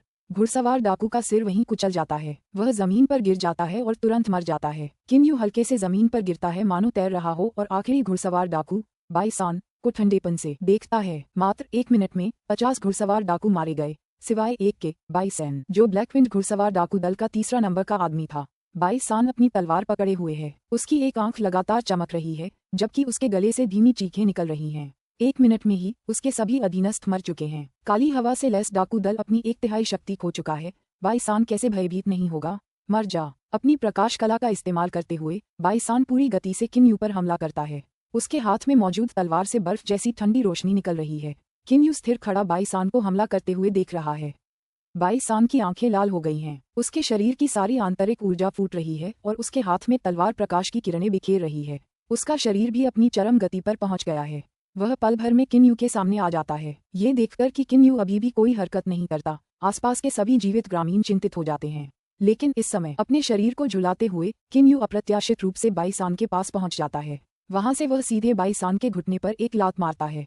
क्लैक। घुटने के किनारों में सबसे कम प्रतिरोध होता है और इसलिए वह पल भर में चकनाचूर हो जाता है। बाईसान तुरंत एक करुण चीख निकालता है, उसका शरीर कांप उठता है। उसी समय किन्यू का दाहिना हाथ पंजा बनाता है और बाईसान की कलाई को जोर से पकड़ लेता है। उंगलियों की शक्तिशाली शक्ति अचानक प्रकट होती है। हड्डियों के टूटने की आवाज के साथ साथ बाईसान की दाहिनी कलाई पूरी तरह से नष्ट हो जाती है। टकराना। किन्यू ने भाले से सीधे बाईसान के गले के एक महत्वपूर्ण बिंदु पर वार किया। उसने अपनी पूरी शक्ति भाले की नोक पर केंद्रित की और अपनी क्षमता के अनुसार सबसे शक्तिशाली भेदक बल का विस्फोट किया। एक स्पष्ट ध्वनि सुनाई देने के बाद बाईसान अपनी आंखें फाड़े एक तेज आवाज के साथ जमीन पर गिर पड़ा। वह फिर कभी नहीं उठ सका। मात्र 1 मिनट से कुछ अधिक समय में ब्लैकविंड घुड़सवार डाकू दल के पूरे 50 सदस्यों वाले समूह का सफाया कर दिया गया। B1C19 का अंत। पुस्तक 1, अध्याय 20, जीवन या मृत्यु। 1। घोड़ों की तरह तरह की हिनहिनाहटें लगातार सुनाई देती हैं। चूंकि सभी घुड़सवार डाकू मर चुके हैं, ये घोड़े भ्रमित हो जाते हैं। वे बिखर जाते हैं और सरपट भाग जाते हैं, जिससे धूल के गुबार उठते हैं जो कुछ देर के लिए उस पुराने युद्ध क्षेत्र को ढक लेते हैं। ये धूल युद्ध क्षेत्र के बीचों बीच किन्यू को घेर लेती है। धूल के बीच पड़े किन्यू के शरीर को देखकर सभी जीवित ग्रामीण आश्चर्य से भर गए। असल में उनकी नजर में किन्यू एक दयालु और विनम्र किशोर ही था। कौन यकीन कर सकता था कि अभी अभी इस किशोर ने घुड़सवार डाकुओं के एक पूरे समूह का, जो उनके हिसाब से बेहद भयानक था, कुछ ही देर में सफाया कर दिया। घुड़सवार डाकू किसी तरह का प्रतिरोध भी नहीं कर पाए। सबकी नजरें किन्यू पर टिकी हैं, लेकिन इस समय वह अपना सिर नीचे किए हुए सांस लेने के लिए तरस रहा है। कोई नहीं जानता कि किन्यू क्या सोच रहा है, क्योंकि वह हाँफ रहा है और उसका सिर नीचे झुका हुआ है, इसलिए कोई उसके चेहरे के भाव नहीं देख पा रहा है। वे इस समय किन्यू के दिल में चल रही उथल पुथल का अंदाजा नहीं लगा सकते। हालांकि डाकुओं को मारते समय वह बेहद दृढ़ था, फिर भी उसने पहली बार किसी को मारा था। पहली बार। किन्यू लोगों के साथ बहुत ईमानदारी से पेश आता है, इसलिए उसके लिए किसी को मारने का इरादा रखना बहुत मुश्किल है। कुछ ही पल पहले जब उसने देखा कि प्यारी जियाओलू का हाथ काट दिया गया था और कई सीधे सादे गांव वालों को मार डाला गया था, तो उसकी हत्या की इच्छा जाग उठी। अपने गुस्से की आग में उसने हर एक घुड़सवार डाकू को मार डाला। क्या मैंने सही काम किया? किन्यू का मन थोड़ा डरा हुआ है। हालांकि वह दृढ़ इच्छा शक्ति वाला है, फिर भी वह सिर्फ 13 साल का किशोर है, सिर्फ एक किशोर। अगर एक किशोर जो आमतौर पर लोगों के साथ ईमानदारी और दयालुता से पेश आता है, एक ही बार में 50 लोगों की हत्या कर दे, भले ही वह किन्यू से ज्यादा दृढ़ इच्छा शक्ति वाला हो, तो भी वह डर जाएगा। किन्यू का शरीर कांपने लगा। जियाओ यू ताइशान दौड़कर किन्यू के पास जाता है और उसके कंधों पर हाथ फेरता है। किन्यू अपना सिर उठाता है, उसकी आंखों में अनिश्चितता का भाव है। जियाओ यू, मैं जानता हूँ कि तुम क्या महसूस कर रही हो, क्योंकि मैंने भी पहली बार किसी को मारा है, लेकिन तुम्हें समझना होगा कि वे शैतान थे, वे मौत के लायक थे। अगर तुमने उन्हें नहीं मारा होता तो वे पूरे गांव का कत्लेआम कर देते। एक दुष्ट आदमी को मारने से 100 लोगों की जान बच सकती है। इस तरह के दुष्टों को मार देना चाहिए। इसके अलावा उनका सफाया कर देना चाहिए। ताइशान किन यू को घूरते हुए कहता है। उसके दिल की गहराइयों में अब भी पहले जैसी ही नफरत भरी हुई है। अपने पिता की मौत और अपनी बहन के कटे हुए हाथ ने उसे उन घुड़सवार डाकुओं पर और भी ज्यादा क्रोधित कर दिया है। किन यू का शरीर एक बार थोड़ा हिल गया। एक दुष्ट आदमी को मारने से 100 लोग बच सकते हैं। किन यू मन ही मन बुदबुदाता है। उसका सिर पहले की तरह नीचे झुका हुआ है। ताइशान सिर झुकाए किन यू के चेहरे के भाव नहीं देख पा रहा था, इसलिए उसे समझ नहीं आ रहा था कि किन यू क्या सोच रहा है। थोड़ी देर बाद किन यू आखिरकार अपना सिर उठाता है। उसकी आंखें चमक रही थीं। वह ताइशान की तरफ मुड़ा और बोला, शुक्रिया दाशान, मुझे लगता है मैं समझ गया हूँ। अचानक किन यू के चेहरे पर एक हल्की सी मुस्कान आ जाती है। दाशान, तुम जल्दी से अन्य लोगों की मदद करने क्यों नहीं चले गए? तुम सही कह रहे हो। ताइशान का मन भी पूरी तरह से नफरत से भर गया है। किन यू द्वारा याद दिलाए जाने पर वह तुरंत दूसरे गांव वालों के साथ मिलकर गंभीर रूप से घायल गांव वालों की मदद करने लगता है। जियाओ लू के घर में जियाओ लू का चेहरा सफेद पड़ गया है और वह बिस्तर पर लेटी हुई है। किन यू चुपचाप बिस्तर के एक किनारे से उसे देख रहा है। बेहद उलझे हुए भाव के साथ वह सोचता है, जियाओ लू, माफ करना, मुझे देर हो गई, माफ करना, मुझे सचमुच बहुत अफसोस है।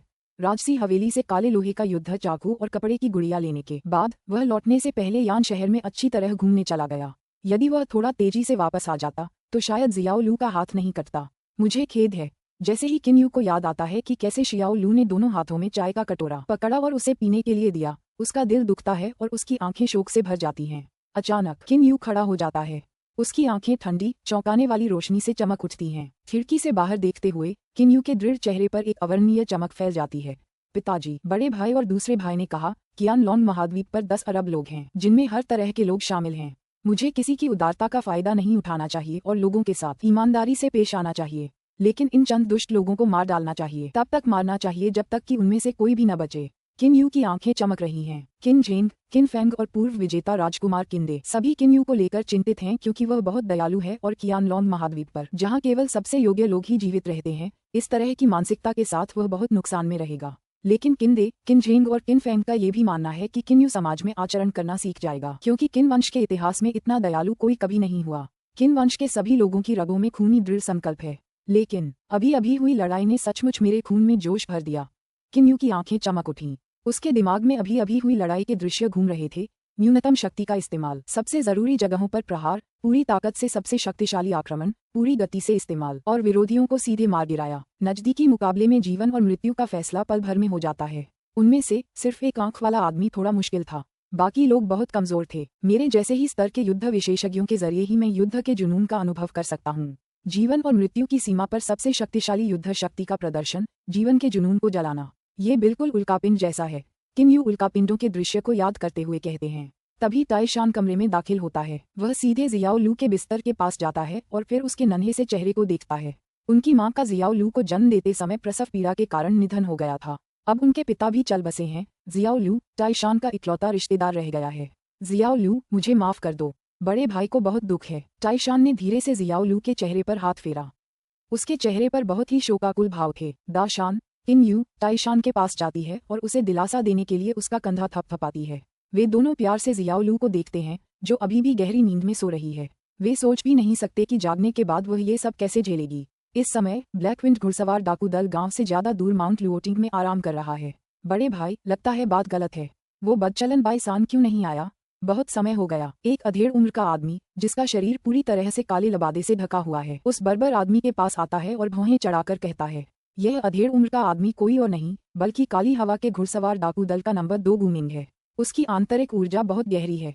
कहा जाता है कि वह हाउटियन स्तर के अंतिम चरण में पहुंच गया है। वह काली हवा के घुड़सवार डाकू दल के तीसरे भाई से कहीं बेहतर है। इस बर्बर आदमी का शरीर बहुत मजबूत और विशाल है। उसकी मांसपेशियां भी बेहद विकसित हैं। सिद्धांततः मांसल शरीर वाला व्यक्ति सरल स्वभाव का होता है, लेकिन काली हवा के घुड़सवार डाकू दल का दूसरा भाई गु मिंग भी इस बड़े भाई से बेहद डरता है, न सिर्फ इसलिए कि वह शक्तिशाली है, बल्कि इसलिए भी कि उसका दिल बहुत क्रूर है। काली हवा के घुड़सवार डाकू दल का बड़ा भाई वू तुवान हाउटियन स्तर के शिखर पर पहुंच गया है। उसकी आंतरिक ऊर्जा असाधारण रूप से भयानक है। तीसरा भाई बाई सान उसके एक वार का भी सामना नहीं कर सका। हुन्फ, वू तुवान एक ठंडी हुन्फ की आवाज निकालता है और खड़ा हो जाता है। अचानक वह अपने पास पड़ी चट्टान पर एक जोरदार तमाचा मारता है। वह चट्टान एक बार हिलती है, फिर एक धमाके के साथ पूरी तरह से टुकड़े टुकड़े हो जाती है। अनगिनत चट्टान के टुकड़े जमीन पर एक बड़े क्षेत्र में बिखर जाते हैं।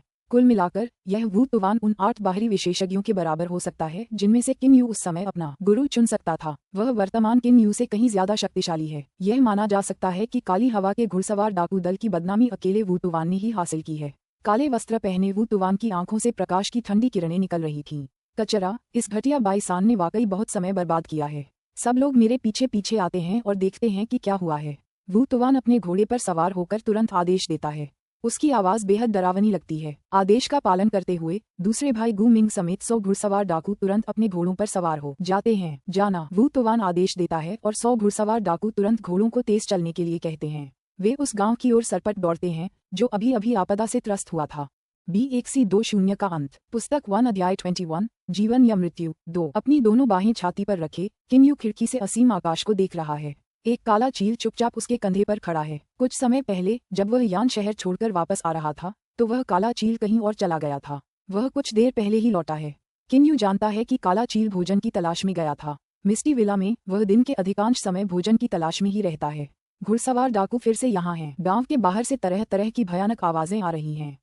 किन यू भौहें चढ़ाए बिना नहीं रह सकता। उसके पैर जमीन पर हल्के कंपन को साफ महसूस कर सकते हैं।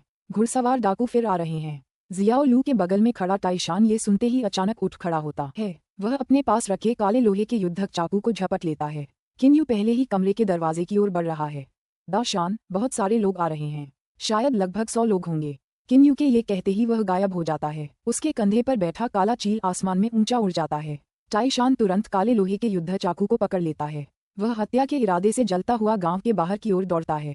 गांव के बाहर बर्बर दिखने वाला काले वस्त्र पहने वू तुवान बाईसैन की लाश के पास जाता है और उसे ध्यान से जांचता है। ओह, किसने सोचा था कि इस छोटी सी जगह पर सचमुच कोई बाहरी विशेषज्ञ मौजूद है। वू तुवान ने अपने मुंह के कोनों को थोड़ा ऊपर उठाया और सामने खड़े गांव वालों की तरफ एक तिरस्कार भरी नजर डाली। वे गांव वाले बेहद डरे हुए हैं। उनके हाथों में कुल्हाड़ी और छुरे भी कांप रहे हैं। वू तुवान तिरस्कार भरी हंसी हंसता है और फिर उन पर नजर डालता है। अचानक उसकी नजर पूरी तरह से किन यू पर टिक जाती है जो अभी अभी वहां आई थी, और वह किन यू के शरीर पर पहने कपड़ों को ध्यान से देखता है। वू तुवान जोर से हंसता है। दोस्त, लगता है तुम इस छोटे से गांव में नहीं रहते। यद्यपि किन यू के कपड़ों की शैली आम है, वू तुवान चतुर है और वह एक नज़र में बता सकता है कि किन यू के कपड़े अत्यंत मूल्यवान सामग्रियों से बने हैं और आम लोगों द्वारा नहीं पहने जा सकते हैं। ठीक है, किन यू ने जवाब दिया। क्या आप ब्लैक विंड घुड़सवार डाकू दल के नेता हैं? स्मार्ट, क्या तुमने ही बाईसान को मारा है? वू तुवान अपने पैरों के पास पड़े शव की ओर इशारा करते हुए बेहद बेपरवाही से पूछता है। किन यू ने हल्के से सिर हिलाया। किन यू का सिर हिलाना देखकर वू तुवान खिलखिलाकर मुस्कुराया, लेकिन उसकी आंखें बर्फ जैसी ठंडी हो गईं। ये जानते हुए भी कि वह हमारी काली हवा से लैस डाकू टुकड़ी में था, फिर भी तुमने उसे मारने की हिम्मत की। वू तुवान के शरीर में अचानक ऊर्जा उमड़ पड़ी। उसने जो काला चोगा पहना था वह हवा में लहरा गया, जिससे वू तुवान के शरीर की भयानक मांसपेशियां दिखाई देने लगीं। भाइयों, हमें क्या करना चाहिए? वू तुवान अपने पीछे खड़े आदमियों की ओर देखता है। मार डालो। उन 50 लाशों को देखकर सभी घुड़सवार डाकू बेहद गुस्से में आ गए हैं। इस समय वे सभी अपने युद्ध चाकू उठा लेते हैं। वू तुवान किन यू की ओर देखता है। छोटे भाई, हम दोनों एक दूसरे के साथ खेलेंगे। हारने वाला मर जाएगा, ठीक है? किन यू का शरीर थोड़ा हिलता है। उसके पूरे शरीर से चटकने की आवाज निकलती है। उसकी 10 उंगलियां थोड़ी सिकुड़ जाती हैं। जलती आंखों से वह सामने खड़े वू तुवान को देखता है। तुम उस बाईसान से ज्यादा ताकतवर होगे, है ना? मुझे निराश मत करो। दूसरा भाई, इस गांव का कत्लेआम कर दो। मुझे इस बदमाश के साथ खेलने दो। वू तुवान ने बड़ी बेपरवाही से आदेश दिया। हाँ, बड़े भाई। गू मिंग की आंखें तुरंत चमक उठीं। वह उत्साह से बोला, भाइयों, इस गांव का कत्लेआम करो। याद रखना, कुछ औरतों को जिंदा छोड़ देना। हाँ हाँ, चलो शुरू करते हैं। गू मिंग के हाथ में अचानक एक लचीली तलवार आ जाती है। वह एक तरफ खड़ा होकर वू तुवान और किन यू को देखता है। वह अप्रत्याशित रूप से आगामी नरसंहार में भाग लेने का इरादा नहीं रखता। उसकी नज़र में गांव के आम लोगों को मारना उसके जैसे बुढ़ापे के हाउटियन विशेषज्ञ के लिए बिल्कुल भी उपयुक्त नहीं है। क्या? गांव का कत्लेआम? किन यू चौंक गया। उसका मन तुरंत बेचैन हो गया। चाहे कुछ भी हो, मैं उन्हें गांव का कत्लेआम नहीं करने दूंगा। डाकुओं को पकड़ने के लिए पहले नेता को पकड़ो। मैं पहले इस बड़े भाई को मारूंगा और बाद में बात करूंगा। किन यू तेजी से दौड़ता है, हवा में तैरते रुई के रेशे की तरह है। उसका शरीर गति के एक अद्भुत पथ का अनुसरण करता हुआ वू तुवान के चेहरे पर पहुंचता है। बहुत तेज गति, बहुत ही उत्कृष्ट शारीरिक संचालन कौशल। वू तुवान मन ही मन चौंक कर सोचता है, लेकिन उसका शरीर स्थिर रहता है। एक लो स्वीपिंग किक लगाई जाती है। किन यू आमतौर पर झरने के नीचे अपने पैरों की ताकत का अभ्यास करता है। इसके अलावा वह अक्सर भारोत्तोलन वाले डीप स्क्वैट्स या भारोत्तोलन वाली लंबी दूरी की दौड़ भी करता है, इसलिए उसके पैरों पर सबसे ज्यादा शक्ति प्रशिक्षण भार पड़ रहा है। किन यू के पूरे शरीर में पैर सबसे शक्तिशाली आक्रामक बल वाले अंग हैं। अपने पहले ही प्रयास में किन यू अपना सबसे शक्तिशाली प्रहार करता है। टकराना। किन्यू का दाहिना पैर बेरहमी से वू तुवान के पैर से टकराता है। क्या? किन्यू के चेहरे का रंग अचानक बदल जाता है। वू तुवान के पैर से अचानक ऊर्जा की एक भयानक धारा उसके पैर में स्थानांतरित हो जाती है। यह न केवल किन्यू के प्रहार को आसानी से रोक देती है, बल्कि किन्यू पर हमला भी कर देती है। जाओ मरो। एक ऊंची किक लगाते हुए वू तुवान अपने पैर को किसी बड़े चौपर की तरह नीचे की ओर मारता है। किन्यू तुरंत अपने हाथों से जोर लगाता है और उसका पूरा शरीर किसी पंछी की तरह हवा में उछल जाता है। इसके तुरंत बाद वह उछलकर भाग जाता है। वू तुवान का पैर जोर से जमीन पर पटकता है, जिससे एक जोरदार गड़गड़ाहट जैसी आवाज आती है और ढेर सारी धूल उड़ती है। जब धूल गायब हो जाती है तो सबकी आंखों के सामने एक बड़ा सा गड्ढा दिखाई देता है। चूंकि एक मामूली लात ही इतनी शक्तिशाली थी, वू तुवान की असली ताकत निस्संदेह बेहद भयानक है। सड़ा हुआ बच्चा, वू तुवान अचानक गुस्से से बोला। क्लैक। किन्यू अपना हाथ बढ़ाता है और एक पंजा बनाता है। वह तुरंत एक घुड़सवार डाकू की रीढ़ की हड्डी के एक महत्वपूर्ण हिस्से को पकड़ लेता है और उसे तोड़ देता है। उसका शरीर लगातार दौड़ता रहता है, हवा में उड़ते हुए बिल्ली के बच्चे की तरह फुर्तीला और बिजली की तरह तेज। किन्यू का शरीर, जिसका लचीलापन और दृढ़ता प्रशिक्षण के माध्यम से बहुत ऊंचे स्तर पर पहुंच गई है, अपने शरीर चालन कौशल का बखूबी प्रदर्शन करता है। वह विभिन्न घुड़सवार डाकुओं के बीच से आगे पीछे चमकता है। एक बार कोई मर गया। असल में समय बर्बाद नहीं होता। वह जहाँ भी जाएगा वहाँ के घुड़सवार डाकू सिर्फ मरेंगे। वह आदमी बहुत भयानक है। दादाजी लियान के अनुसार अपनी आंतरिक तकनीक का इतना अभ्यास करने के बाद उसे उन विशेषज्ञों में से एक होना चाहिए जो आंतरिक अभ्यास के शिखर पर पहुंच गए हैं। शायद वह उस समय के 8 बाहरी विशेषज्ञों के बराबर ही होगा। वह सचमुच बहुत ताकतवर है। मेरा हमला उसके बचाव को भेद नहीं सकता। किन्यू कांप गया। मुझे पहले इन सामान्य घुड़सवार डाकुओं से निपटना होगा। किन्यू की मूल योजना थी, डाकुओं को पकड़ने के लिए पहले नेता को पकड़ो, लेकिन बाद में ये योजना विफल हो गई। बहुत सारे ग्रामीणों के मारे जाने की चिंता में उसने पहले सामान्य घुड़सवार डाकुओं का सफाया करने का फैसला किया। सभी सामान्य घुड़सवार डाकू बेहद डर गए हैं। ये किशोर वाकई बहुत भयानक है। वह एक वार से उनमें से किसी को भी खत्म कर सकता है, जबकि वे आंतरिक विशेषज्ञ नहीं हैं। ये सामान्य घुड़सवार डाकू कुल मिलाकर 22 सान से बहुत कमजोर हैं। 22 सान को भी किन्यू ने आसानी से मार डाला था, फिर ये लोग कैसे प्रतिरोध कर सकते हैं? भाइयों, चलो मिलकर उसे मार डालते हैं।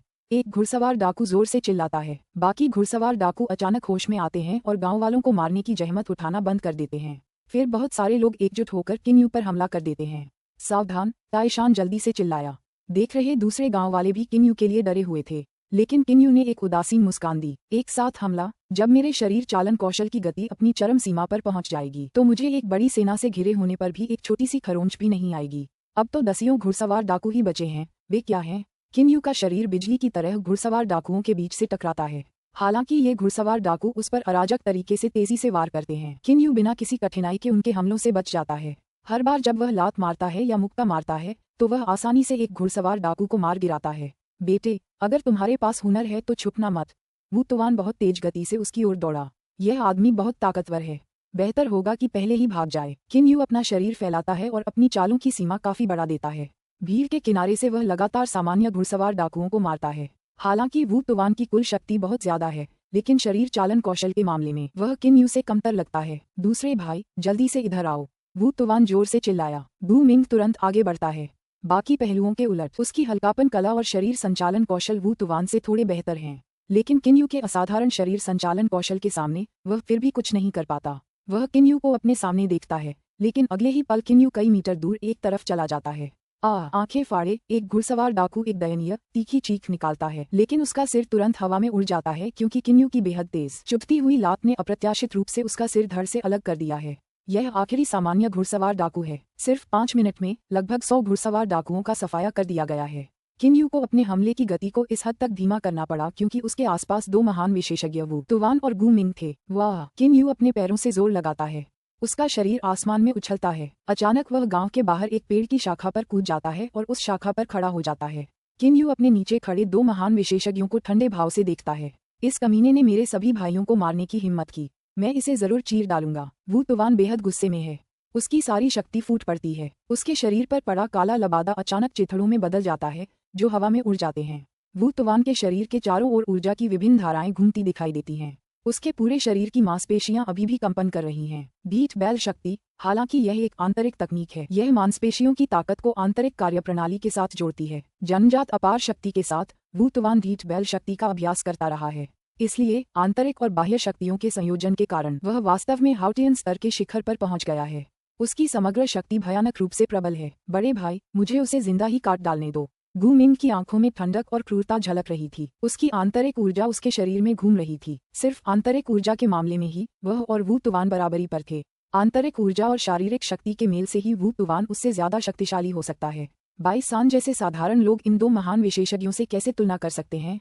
अपने सामने खड़े दो महान विशेषज्ञों को देखकर किन यू खुद से कड़वाहट से शिकायत करता है। घुड़सवार डाकुओं का वह बड़ा भाई हुतियन स्तर के शिखर पर पहुंच गया है और उस समय के 8 बाहरी विशेषज्ञों के बराबर है। घुड़सवार डाकुओं का ये लचीली तलवार चलाने वाला दूसरा भाई शक्ति में उससे ज्यादा दूर नहीं है। इसके अलावा उसका हथियार विधर्मी विचारधाराओं की लचीली तलवार है। अगर वह अपनी आंतरिक ऊर्जा उसमें लगा दे तो उसका हमला निश्चित रूप से बेहद अजीब होगा।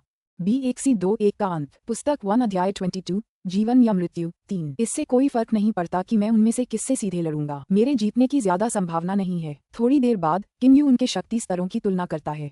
फिलहाल उसे भी समझ नहीं आ रहा कि उसे क्या करना चाहिए। आखिरकार वह अभी भी एक 13 साल के किशोर से ज्यादा कुछ नहीं है। हालांकि उसे एक बाहरी विशेषज्ञ माना जा सकता है, फिर भी वह झाओ यूनशिंग जैसे बाहरी महागुरुओं के स्तर तक पहुंचने से कोसों दूर है। केवल 2 चीजें हैं जिन पर किन यू निर्भर हो सकता है। वह है उसका शारीरिक कौशल और नजदीकी आक्रमण तकनीक, जिन पर उसने स्वयं शोध किया है और उन्हें समझा है। मर जा बदमाश, गू मिंग गुस्से से चिल्लाता है। उसकी आंखों से बर्फ जैसी ठंडी किरणें निकल रही हैं। वह अपनी तलवार को कसकर सीधा करता है और किन यू पर तान देता है। उसका पूरा शरीर धनुष से निकले तीर की तरह आकाश में उछलता है और सीधे उस पेड़ की शाखा की ओर उड़ता है जहां किन यू खड़ा है। किन यू का शरीर तुरंत हिलने लगता है। बंदर की तरह फुर्तीला वह बड़े पेड़ के चारों ओर जमीन पर घूमता है। जहां हो वहीं रहो। गू मिंग तुरंत पेड़ की दोराहे से नीचे उतरता है। हालांकि किन यू ठहाका मारकर हंसता है। पता नहीं था कि एक घुड़सवार डाकू सरदार भी छिपकर हमला कर सकता है। जैसे ही वह कह रहा है वह 10 मीटर दूर जा चुका है। जिस जगह वह अभी खड़ा था उसे वू तुवान ने एक लात से एक बड़े गड्ढे में बदल दिया है। तुम्हें पता था कि मैं पीछे से हमला कर रहा हूँ। तुममें काफी हुनर है। वू तुवान ने अपनी भौहें उठाईं, लेकिन किन यू आत्मविश्वास से भरा हुआ है। उसके शरीर संचालन कौशल के सिद्धांत क्या हैं? वे हैं हवा के बल को महसूस करना और हवा के प्रतिरोध को सहायता में बदलना। ये कहा जा सकता है कि आंखें बंद होने पर भी किन यू अपने शरीर का उपयोग करके अपने आसपास की हवा के बल को आसानी से महसूस कर सकता है। जब भी उसके आसपास कोई व्यक्ति कोई हरकत करता है तो हवा का रुख बदल जाता है और स्वाभाविक रूप से किन यू उसे भांप लेता है। यही वह राज भी है कि जब किन यू पर बहुत से लोग हमला कर रहे थे तब भी वह आसानी से बच निकला और हाथ के एक झटके में तेजी से मार गिराया। मुझ पर चुपके से हमला करना चाहते हो? सपने देखो। किन यू दोनों बड़े दुश्मनों को घूरता है। वह बेहद गुस्से में है। दूसरे भाई, इस बदमाश का शरीर संचालन कौशल अद्भुत है। चलो मिलकर हमला करते हैं। वू तुवान आदेश देता है। गू मिंग और वू तुवान तुरंत अपने शरीर की आंतरिक ऊर्जा को सक्रिय करते हैं और पूरी गति से किन यू की ओर दौड़ पड़ते हैं। अपनी पूरी गति से गू मिंग और वू तुवान तेज हवाएं चलाते हैं, लेकिन किन यू इसके विपरीत है। वह अपने शरीर को बहुत ही कुशलता और सहजता से झुलाता है। हालांकि उसकी गति तेज है, फिर भी वह हवा की आवाजें बहुत कम पैदा कर रहा है। केवल उसके आसपास मौजूद कोई व्यक्ति ही उसकी आवाजें सुन सकता है। मेरा शरीर संचालन कौशल अभी पूरा नहीं हुआ है। अगर यह पूरा हो जाता तो मैं बिना हवा चलाए बिजली की तरह तेज हो जाता। किन यू मन ही मन आह भरता है, लेकिन तभी उसे अपने पीछे खड़े 2 आदमियों की वजह से तेज हवाओं की आवाज सुनाई देती है। किन यू तिरस्कार भरी मुस्कान देता है। कुछ ही देर में वह कई 100 मीटर दूर जा चुका होता है और दोनों आदमी उससे बहुत पीछे छूट जाते हैं। भागो मत। वू तुवान और गू मिंग बेहद गुस्से में हैं, लेकिन कुछ नहीं कर पा रहे हैं। उनके सामने किन यू का पूरा शरीर शिकारी तेंदुए जैसा शक्तिशाली और चालाक खरगोश जैसा फुर्तीला है। वे उसके पूरे शरीर की तेज गति से उत्पन्न हवा की आवाज भी नहीं सुन पा रहे हैं। अरे 2 बुजुर्गों, पकड़ सको तो पकड़ लो, किन यू हंसते हुए कहता है। 2 विरोधियों से मुकाबला करते हुए उसके जीतने की कोई संभावना नहीं है, इसलिए वह सिर्फ अपने शरीर चालन कौशल पर ही निर्भर रह सकता है। किन यू भाग जाता है। उसके पीछे वाले 2 आदमी तेजी से उसका पीछा करते हैं, लेकिन जितना ज्यादा वे पीछा करते हैं उतना ही ज्यादा क्रोधित और चिढ़ जाते हैं। उनके पास किन यू को पकड़ने का कोई रास्ता नहीं है। इसके अलावा जैसे जैसे वे उसका पीछा करते हैं उनके और किन यू के बीच की दूरी बढ़ती जाती है। किन यू लगातार शब्दों से उनका मजाक उड़ाता रहता है। अचानक, बच्चा, अगर तू भागता रहा तो मैं पूरे गांव का कत्लेआम कर दूंगा। वू तुवान अचानक जोर से चिल्लाया, मानो बिजली गिर गई हो। किन यू का शरीर हिलना बंद हो गया। तुम क्या करना चाहते हो? किन यू धीरे से मुड़ता है और अपने पास खड़े 2 आदमियों को ठंडेपन से देखता है। हाँ, आखिरकार तुमने दौड़ना बंद कर दिया। वू तुवान अपना सिर उठाता है और जोर से हंसते हुए कहता है। फिर वह किन यू को जहरीले बिच्छू की तरह घूरता है। तुमने अब भी पूछा कि मैं क्या करना चाहता हूँ? तुमने मेरे उन 100 भाइयों को मार डाला और फिर भी तुम पूछ रहे हो कि मैं क्या करना चाहता हूँ? हाँ, ये तो वाकई हंसी की बात है यार। उसके बगल में गू मिंग किन यू को देखते हुए ठंडी हंसी हंसता है। बस भागते रहो। तुम खुद तो भाग सकते हो, पर वो गाँव वाले भाग नहीं पाएंगे। इस छोटे से गांव में भी तो कई 100 लोग हैं। उन सबको मारना बहुत आसान होगा। तुम भाग क्यों नहीं रहे, बदमाश? वू तुवान ने किन्यू की तरफ देखते हुए पूछा। वह बहुत शंकित लग रहा था। वू तुवान के चेहरे पर अभिव्यक्ति देखकर किन्यू के मन में उसका वर्णन करने के लिए केवल एक शब्द है, पागल। जियाओ यू, जल्दी से भागो, हमारी परवाह मत करो, जल्दी से भागो, टाई शान जोर से चिल्लाया। वह इतना घबराया हुआ था कि उसका पूरा चेहरा लाल हो गया था। अभी अभी उसने वू तुवान को एक लात से जमीन में एक बड़ा गड्ढा बनाते देखा था। फिर उसने देखा कि किन्यू का उसे एक ही वार में मार डालने का कोई इरादा नहीं था, जैसा कि वह आम घुड़सवार डाकुओं को मारता था। इसके बजाय किन्यू भागता रहा, इसलिए वह जानता था कि किन्यू इन दोनों घुड़सवार डाकू सरदारों का कोई मुकाबला नहीं कर सकता। किन्यू के चेहरे पर कोई भाव नहीं है, वह बस अपने सामने खड़े वू तुवान और गू मिंग को घूर रहा है। तुम बहुत अच्छे हो, बहुत शिष्ट हो, है ना? किसने सोचा था कि तुम इन निकम्मों की वजह से भागोगे नहीं? वू तुवान अपनी मुठ्ठियां भींच लेता है, जिससे तुरंत कई तरह की चटकने की आवाजें निकलती हैं। वह किन्यू को देखते हुए ठंडी हंसी हंसता है। बेटे, तुम बहुत नेक हो। मैं नहीं चाहता कि तुम अपने हाथ बांधकर आत्मसमर्पण कर दो। मैं बस इतना चाहता हूँ कि तुम भागना बंद करो और मुझसे लड़ो। बकवास बंद करो। अगर तुम मुझसे लड़ना चाहते हो तो मुझसे लड़ो। किन्यू का चेहरा अभी भी पहले की तरह भावहीन है। वू तुवान चौंक गया। फिर वह जोर से हंसा। मैं तुम्हारा सम्मान करता हूँ। तुम थोड़े नादान हो, लेकिन तुम बहुत नेक और बहादुर हो। अफसोस, बहादुर लोग आखिर में मर ही जाते हैं। ये कहते हुए वह एक के बाद एक कदम किन्यू की ओर बढ़ता है। किन्यू का मन शांत है। वह अपना सारा ध्यान वू तुवान के शरीर पर केंद्रित करता है। वह जानता है कि वू तुवान की समग्र शक्ति उससे कहीं ज्यादा है, इसलिए उसे शांत रहना होगा और दुश्मन की कमजोरियों पर काबू पाना होगा। उसके पास कोई विकल्प नहीं है, सिवाय इसके कि वह दुश्मन की गलती का इंतजार करे और घातक प्रहार करे। हाँ, मेरी मुट्ठी चखो। वू तुवान किन्यू के पास आ गया है। अचानक उसका शरीर भैंसे की तरह उस पर भयंकर रूप से टूट पड़ता है। उसके शरीर के अंदर मौजूद चरम हौतियान अभद्र बैल शक्ति की आंतरिक तकनीक की आंतरिक ऊर्जा पूरी तरह से फूट पड़ती है। उसकी सारी मांसपेशियां उभर आती हैं और उसकी नीली नसें और भी उभर आती हैं। उसकी दाहिनी मुट्ठी के चारों ओर ऊर्जा की विभिन्न धाराएं घूम रही हैं। इस मुट्ठी की शक्ति पर किसी को कोई संदेह नहीं हो सकता। किन्यू अचानक अपनी आंखें सिकोड़ लेता है। उसका शरीर अचानक हवा के साथ तितली की तरह ऊपर उड़ जाता है। उसी समय वह अपना हाथ बढ़ाता है, पंजा बनाता है और वू तुवान की दाहिनी कलाई के जोड़ को जोर से पकड़ लेता है। मेरे लिए तोड़ दो। किन्यू ने जोर से अपनी आंखें खोली और एक भयंकर चीख मारी। उसी समय उसके दाहिने पंजे की उंगलियों की शक्ति पूरी तरह से फूट पड़ी। 5 साल के सीमित प्रशिक्षण के परिणामस्वरूप उसकी भयानक उंगलियों की शक्ति एक हाथ में पकड़ी हुई ईंट को भी आसानी से चीर सकती है। किन्यू की उंगलियों की शक्ति निस्संदेह बहुत जबरदस्त है। इस समय किन्यू जिस जगह को पकड़ रहा है वह ठीक दाहिनी कलाई का जोड़ है। हुन्फ। वू तुवान ठंडी हंसी हंसता है। क्या? किन्यू को लगता है कि उसकी 5 उंगलियों पर ऊर्जा के एक शक्तिशाली गोले ने हमला किया है और वे ऐसे झंझना रही हैं मानो उसे बिजली का झटका लग रहा हो। कुछ नहीं, किन्यू के पास हमला जारी रखने का समय ही नहीं है। वह तुरंत तेजी से नीचे बैठ जाता है और अपने बाएं हाथ से जमीन पर जोरदार प्रहार करता है। उसका पूरा शरीर जमीन से तिरछा उछलकर एक तरफ खिसक जाता है। हाँ, वू तुवान का भारी पैर उसी जगह पहुंचता है जहां कुछ देर पहले किन्यू था।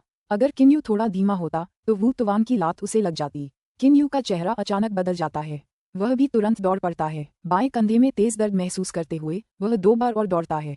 10 मीटर दूर जाने के बाद वह मुड़ता है और गू मिंग को बेरुखी से देखता है, जो अभी अभी चुपके से उसके पास आया था। बहुत खतरनाक। किन्यू गू मिंग को घूरता है। हालांकि उसके बाएं कंधे में बहुत दर्द हो रहा है और लगातार खून भी बह रहा है। जब वह अभी कुछ देर पहले वू तुवान के हमले से बचकर निकला था, तब गू मिंग ने पहले से ही एक गुप्त हमले की तैयारी कर रखी थी। किन्यू के स्थिर खड़े होते ही गू मिंग की लचीली तलवार, जो सीधे उसके दिल के एक महत्वपूर्ण बिंदु पर निशाना साध रही थी, उसकी पीठ तक पहुंच गई। सौभाग्य से किन्यू का शरीर एक तरफ मुड़ गया और तलवार का ये घातक वार सिर्फ उसके बाएं कंधे में ही लगा। तुम्हारी प्रतिक्रिया वाकई बहुत तेज थी। ये भी तुम्हें नहीं मार सकता। गू मिंग अपनी जीभ बाहर निकालता है और अपनी तलवार पर लगे खून का स्वाद चखता है। फिर आंखें चौड़ी करके वह उत्साह से कहता है, तुम्हारे खून का स्वाद वाकई बहुत अच्छा है, बिल्कुल ताज़ा और साफ, बिना किसी और स्वाद के। तुम जरूर कुंवारे लड़के होगे, है ना? लेकिन किन्यू सोच रही है कि इन 2 आदमियों से कैसे निपटा जाए। हालांकि उसकी अपनी शक्ति बहुत अच्छी है, फिर भी उसकी तुलना वू तुवान से नहीं की जा सकती, जो हाउटियन स्तर के शिखर तक धृष्ट बैल शक्ति का अभ्यास करता रहा है और जन्म से ही बहुत शक्तिशाली है। वह गू मिंग तो और भी जहरीले सांप जैसा है। वह लचीली तलवार कभी भी चुपके से हमला कर सकती है। भागो मत। अगर तुम भागे तो मैं गांव वालों को मार डालूंगा। वू तुवान धमकी भरे अंदाज में हंसते हुए उसके पास आता है। अपने सामने वू तुवान को देखते हुए फिर उन दयनीय ग्रामीणों को जिनमें प्रतिरोध करने की जरा भी शक्ति नहीं दिखती, किन्यू अपनी मुठ्ठियां भींचे बिना नहीं रह पाता। लेकिन उसे अपने बाएं कंधे से लगातार जलन का दर्द महसूस होता रहता है। कम से कम उसके बाएं हाथ के आक्रमण पर नकारात्मक असर तो पड़ेगा। स्पीड। वू तुवान की स्पीड मेरी स्पीड से धीमी है। स्पीड का इस्तेमाल करो। किन्यू ने चुपके से फैसला किया। मर जा साले। वू तुवान ठिठक कर हंसता है और अचानक अपना बड़ा बुलरुश पंखे जैसा हाथ नीचे पटक देता है। बंदर की तरह फुर्तीला किन्यू एक तरफ हटता है और अपनी पूरी ताकत से वू तुवान की बगल पर एक मुक्का मारता है। वू तुवान बस अपना हाथ पीछे खींचकर इस वार को आसानी से रोक लेता है। बम। किन्यू की दाहिनी मुट्ठी वू तुवान के कंधे पर लगी, लेकिन ऐसा लगा कि वह किसी चट्टान से टकराए है। तुम्हारा हमला बहुत कमजोर है, वू तुवान ने तिरस्कार पूर्वक कहा। दरअसल दृष्ट बैल शक्ति अपनी आंतरिक ऊर्जा को अपनी मांसपेशियों की ताकत के साथ मिला देती है, इसलिए उसकी रक्षा बेहद मजबूत है। वह रक्षा में उतना ही प्रभावी है जितना कि 13 महान रक्षकों के हिंसक प्रशिक्षण के शिखर पर पहुंच चुका कोई व्यक्ति। किन्यू का हमला मूलतः उसकी रक्षा को भेद नहीं सकता। धमाका धमाका धमाका धमाका धमाका। किन्यू का पूरा शरीर बहुत तेजी से हिल रहा है। अपने हाथों से वह मुक्कों, चाकुओं और भालों जैसे कई तरह के प्रहारों का इस्तेमाल करके अलग अलग महत्वपूर्ण बिंदुओं पर लगातार हमला करने की कोशिश करता है। लेकिन वू तुवान का बचाव बहुत भयानक है। वह उन बिंदुओं की सावधानीपूर्वक रक्षा करता है जो वास्तव में घातक हैं। जहाँ तक जोड़ों जैसे अन्य स्थानों की बात है, किन्यू उनकी रक्षा को भेदने में असमर्थ है। मर जाओ। जब किन्यू वू तुवान का सामना कर रहा होता है तो अचानक उसकी आंखों में एक ठंडी रोशनी चमक उठती है। उसका मारक प्रहार आखिरकार पूरा होता है। वह इसी मौके का इंतजार कर रहा था, एक अहम जगह पर हमला करने का मौका। यू कबीले की एक तलवार को दुश्मन को एक ही वार में खत्म करना होगा, क्योंकि अगर पहला वार नाकाम रहा तो दूसरा वार दुश्मन की तैयारियों पर भारी पड़ेगा। क्या? वू तुवान को केवल काली रोशनी की एक किरण चमकती हुई महसूस हो रही है। यू कबीले की एक तलवार, छुपी हुई तलवार, खींचती हुई तलवार। जब किन्यू अपने दाहिने हाथ से चाकू से वार कर रहा था, अचानक उसके हाथ में एक काली छोटी तलवार प्रकट हुई। यह इतनी तेजी से हुआ कि वू तुवान को प्रतिक्रिया करने का भी समय नहीं मिला। युचांग तलवार काली रोशनी की एक किरण में बदल गई और सीधे वू तुवान के गले पर वार कर दिया। वू तुवान के शरीर के अंदर की गुस्ताख बैल शक्ति ऊर्जा स्वतः ही फूट पड़ी। लेकिन युचांग तलवार कोई साधारण तलवार नहीं है, यह जियान श्रेणी की तलवारों में से एक है, हालांकि निम्न जियान श्रेणी की। युचांग तलवार आसानी से वू तुवान की गुस्ताख बैल शक्ति ऊर्जा को चीरती हुई गले में जा लगी। खून के छींटे। वू तुवान की आंखें अनिच्छा से भरी हैं। असल में वह इस बदमाश को आसानी से मार सकता था। वह सिर्फ किन्यू के साथ खेल रहा था। उसकी नज़र में इस बदमाश के पास अपनी रक्षा करने का कोई जरिया भी नहीं था। लेकिन किन्यू के साथ खेलकर उसने आखिरकार अपनी जान दे दी। उसे एक नाबालिग ने मार डाला। मरो। गू मिंग, जो मौके की ताक में था, जोर से चिल्लाया। किन्यू की युचांग तलवार ने वू तुवान का गला अभी अभी काटा था। गू मिंग की लचीली तलवार उसकी पीठ तक पहुंच चुकी थी। किन्यू के पास बचने का कोई समय नहीं है, लगता है वो जल्द ही मारा जाएगा। गू मिंग की आंखों में क्रूरता और खून की प्यास भरी है। सारे गांव वाले डर जाते हैं। इस वक्त किन्यू के पास सोचने का भी वक्त नहीं है। गू मिंग की आंखों में भी उत्तेजना झलक रही है, क्योंकि उसे पता है कि उसके सामने खड़ा किशोर उसके हाथों मारा जाएगा। अचानक आसमान से एक जोड़ा तीखे पंजे उतरते हैं और बेरहमी से गू मिंग का सिर पकड़ लेते हैं। गू मिंग का पूरा शरीर हवा में ऊपर उठ जाता है और उसकी मौके पर ही मौत हो जाती है। उसी समय आसमान में चील की चीखों की एक श्रृंखला गूंजती है। इस समय किन्यू अपने सामने वू तुवान के शव को देख रहा है, जिसकी गला रेतकर हत्या कर दी गई थी। फिर जब वह गू मिंग के शव को देखता है, जिसका सिर हथौड़े से कुचला गया था, तो वह पीछे मुड़कर देखकर डर जाता है। वह ऊपर देखता है। जियाओ हेई अपनी तीखी नजरों से उसे देख रही है। धन्यवाद जियो हेई। किन्यू ने गहरी सांस ली। बस इसी पल उसकी पीठ पर ठंडा पसीना आ गया और उसका दिल तेजी से धड़कने लगा। वह बाल बाल मरने से बच गया। जिंदगी और मौत के बीच की सीमा पर संघर्ष की भावना को शब्दों में बयां नहीं किया जा सकता। किन्यू का दिल भी धीरे धीरे बदल रहा था। शायद मुझे अपनी प्रशिक्षण पद्धति में थोड़ा बदलाव करना चाहिए। असीम आकाश की ओर देखते हुए किन्यू मन ही मन एक निर्णय लेता है। इस युद्ध में किन्यू ने 150 लोगों को मार डाला और इसके अलावा वह लगभग मर ही गया था। दूसरे लोग कल्पना भी नहीं कर सकते कि इस युद्ध का किन्यू पर क्या प्रभाव पड़ा होगा।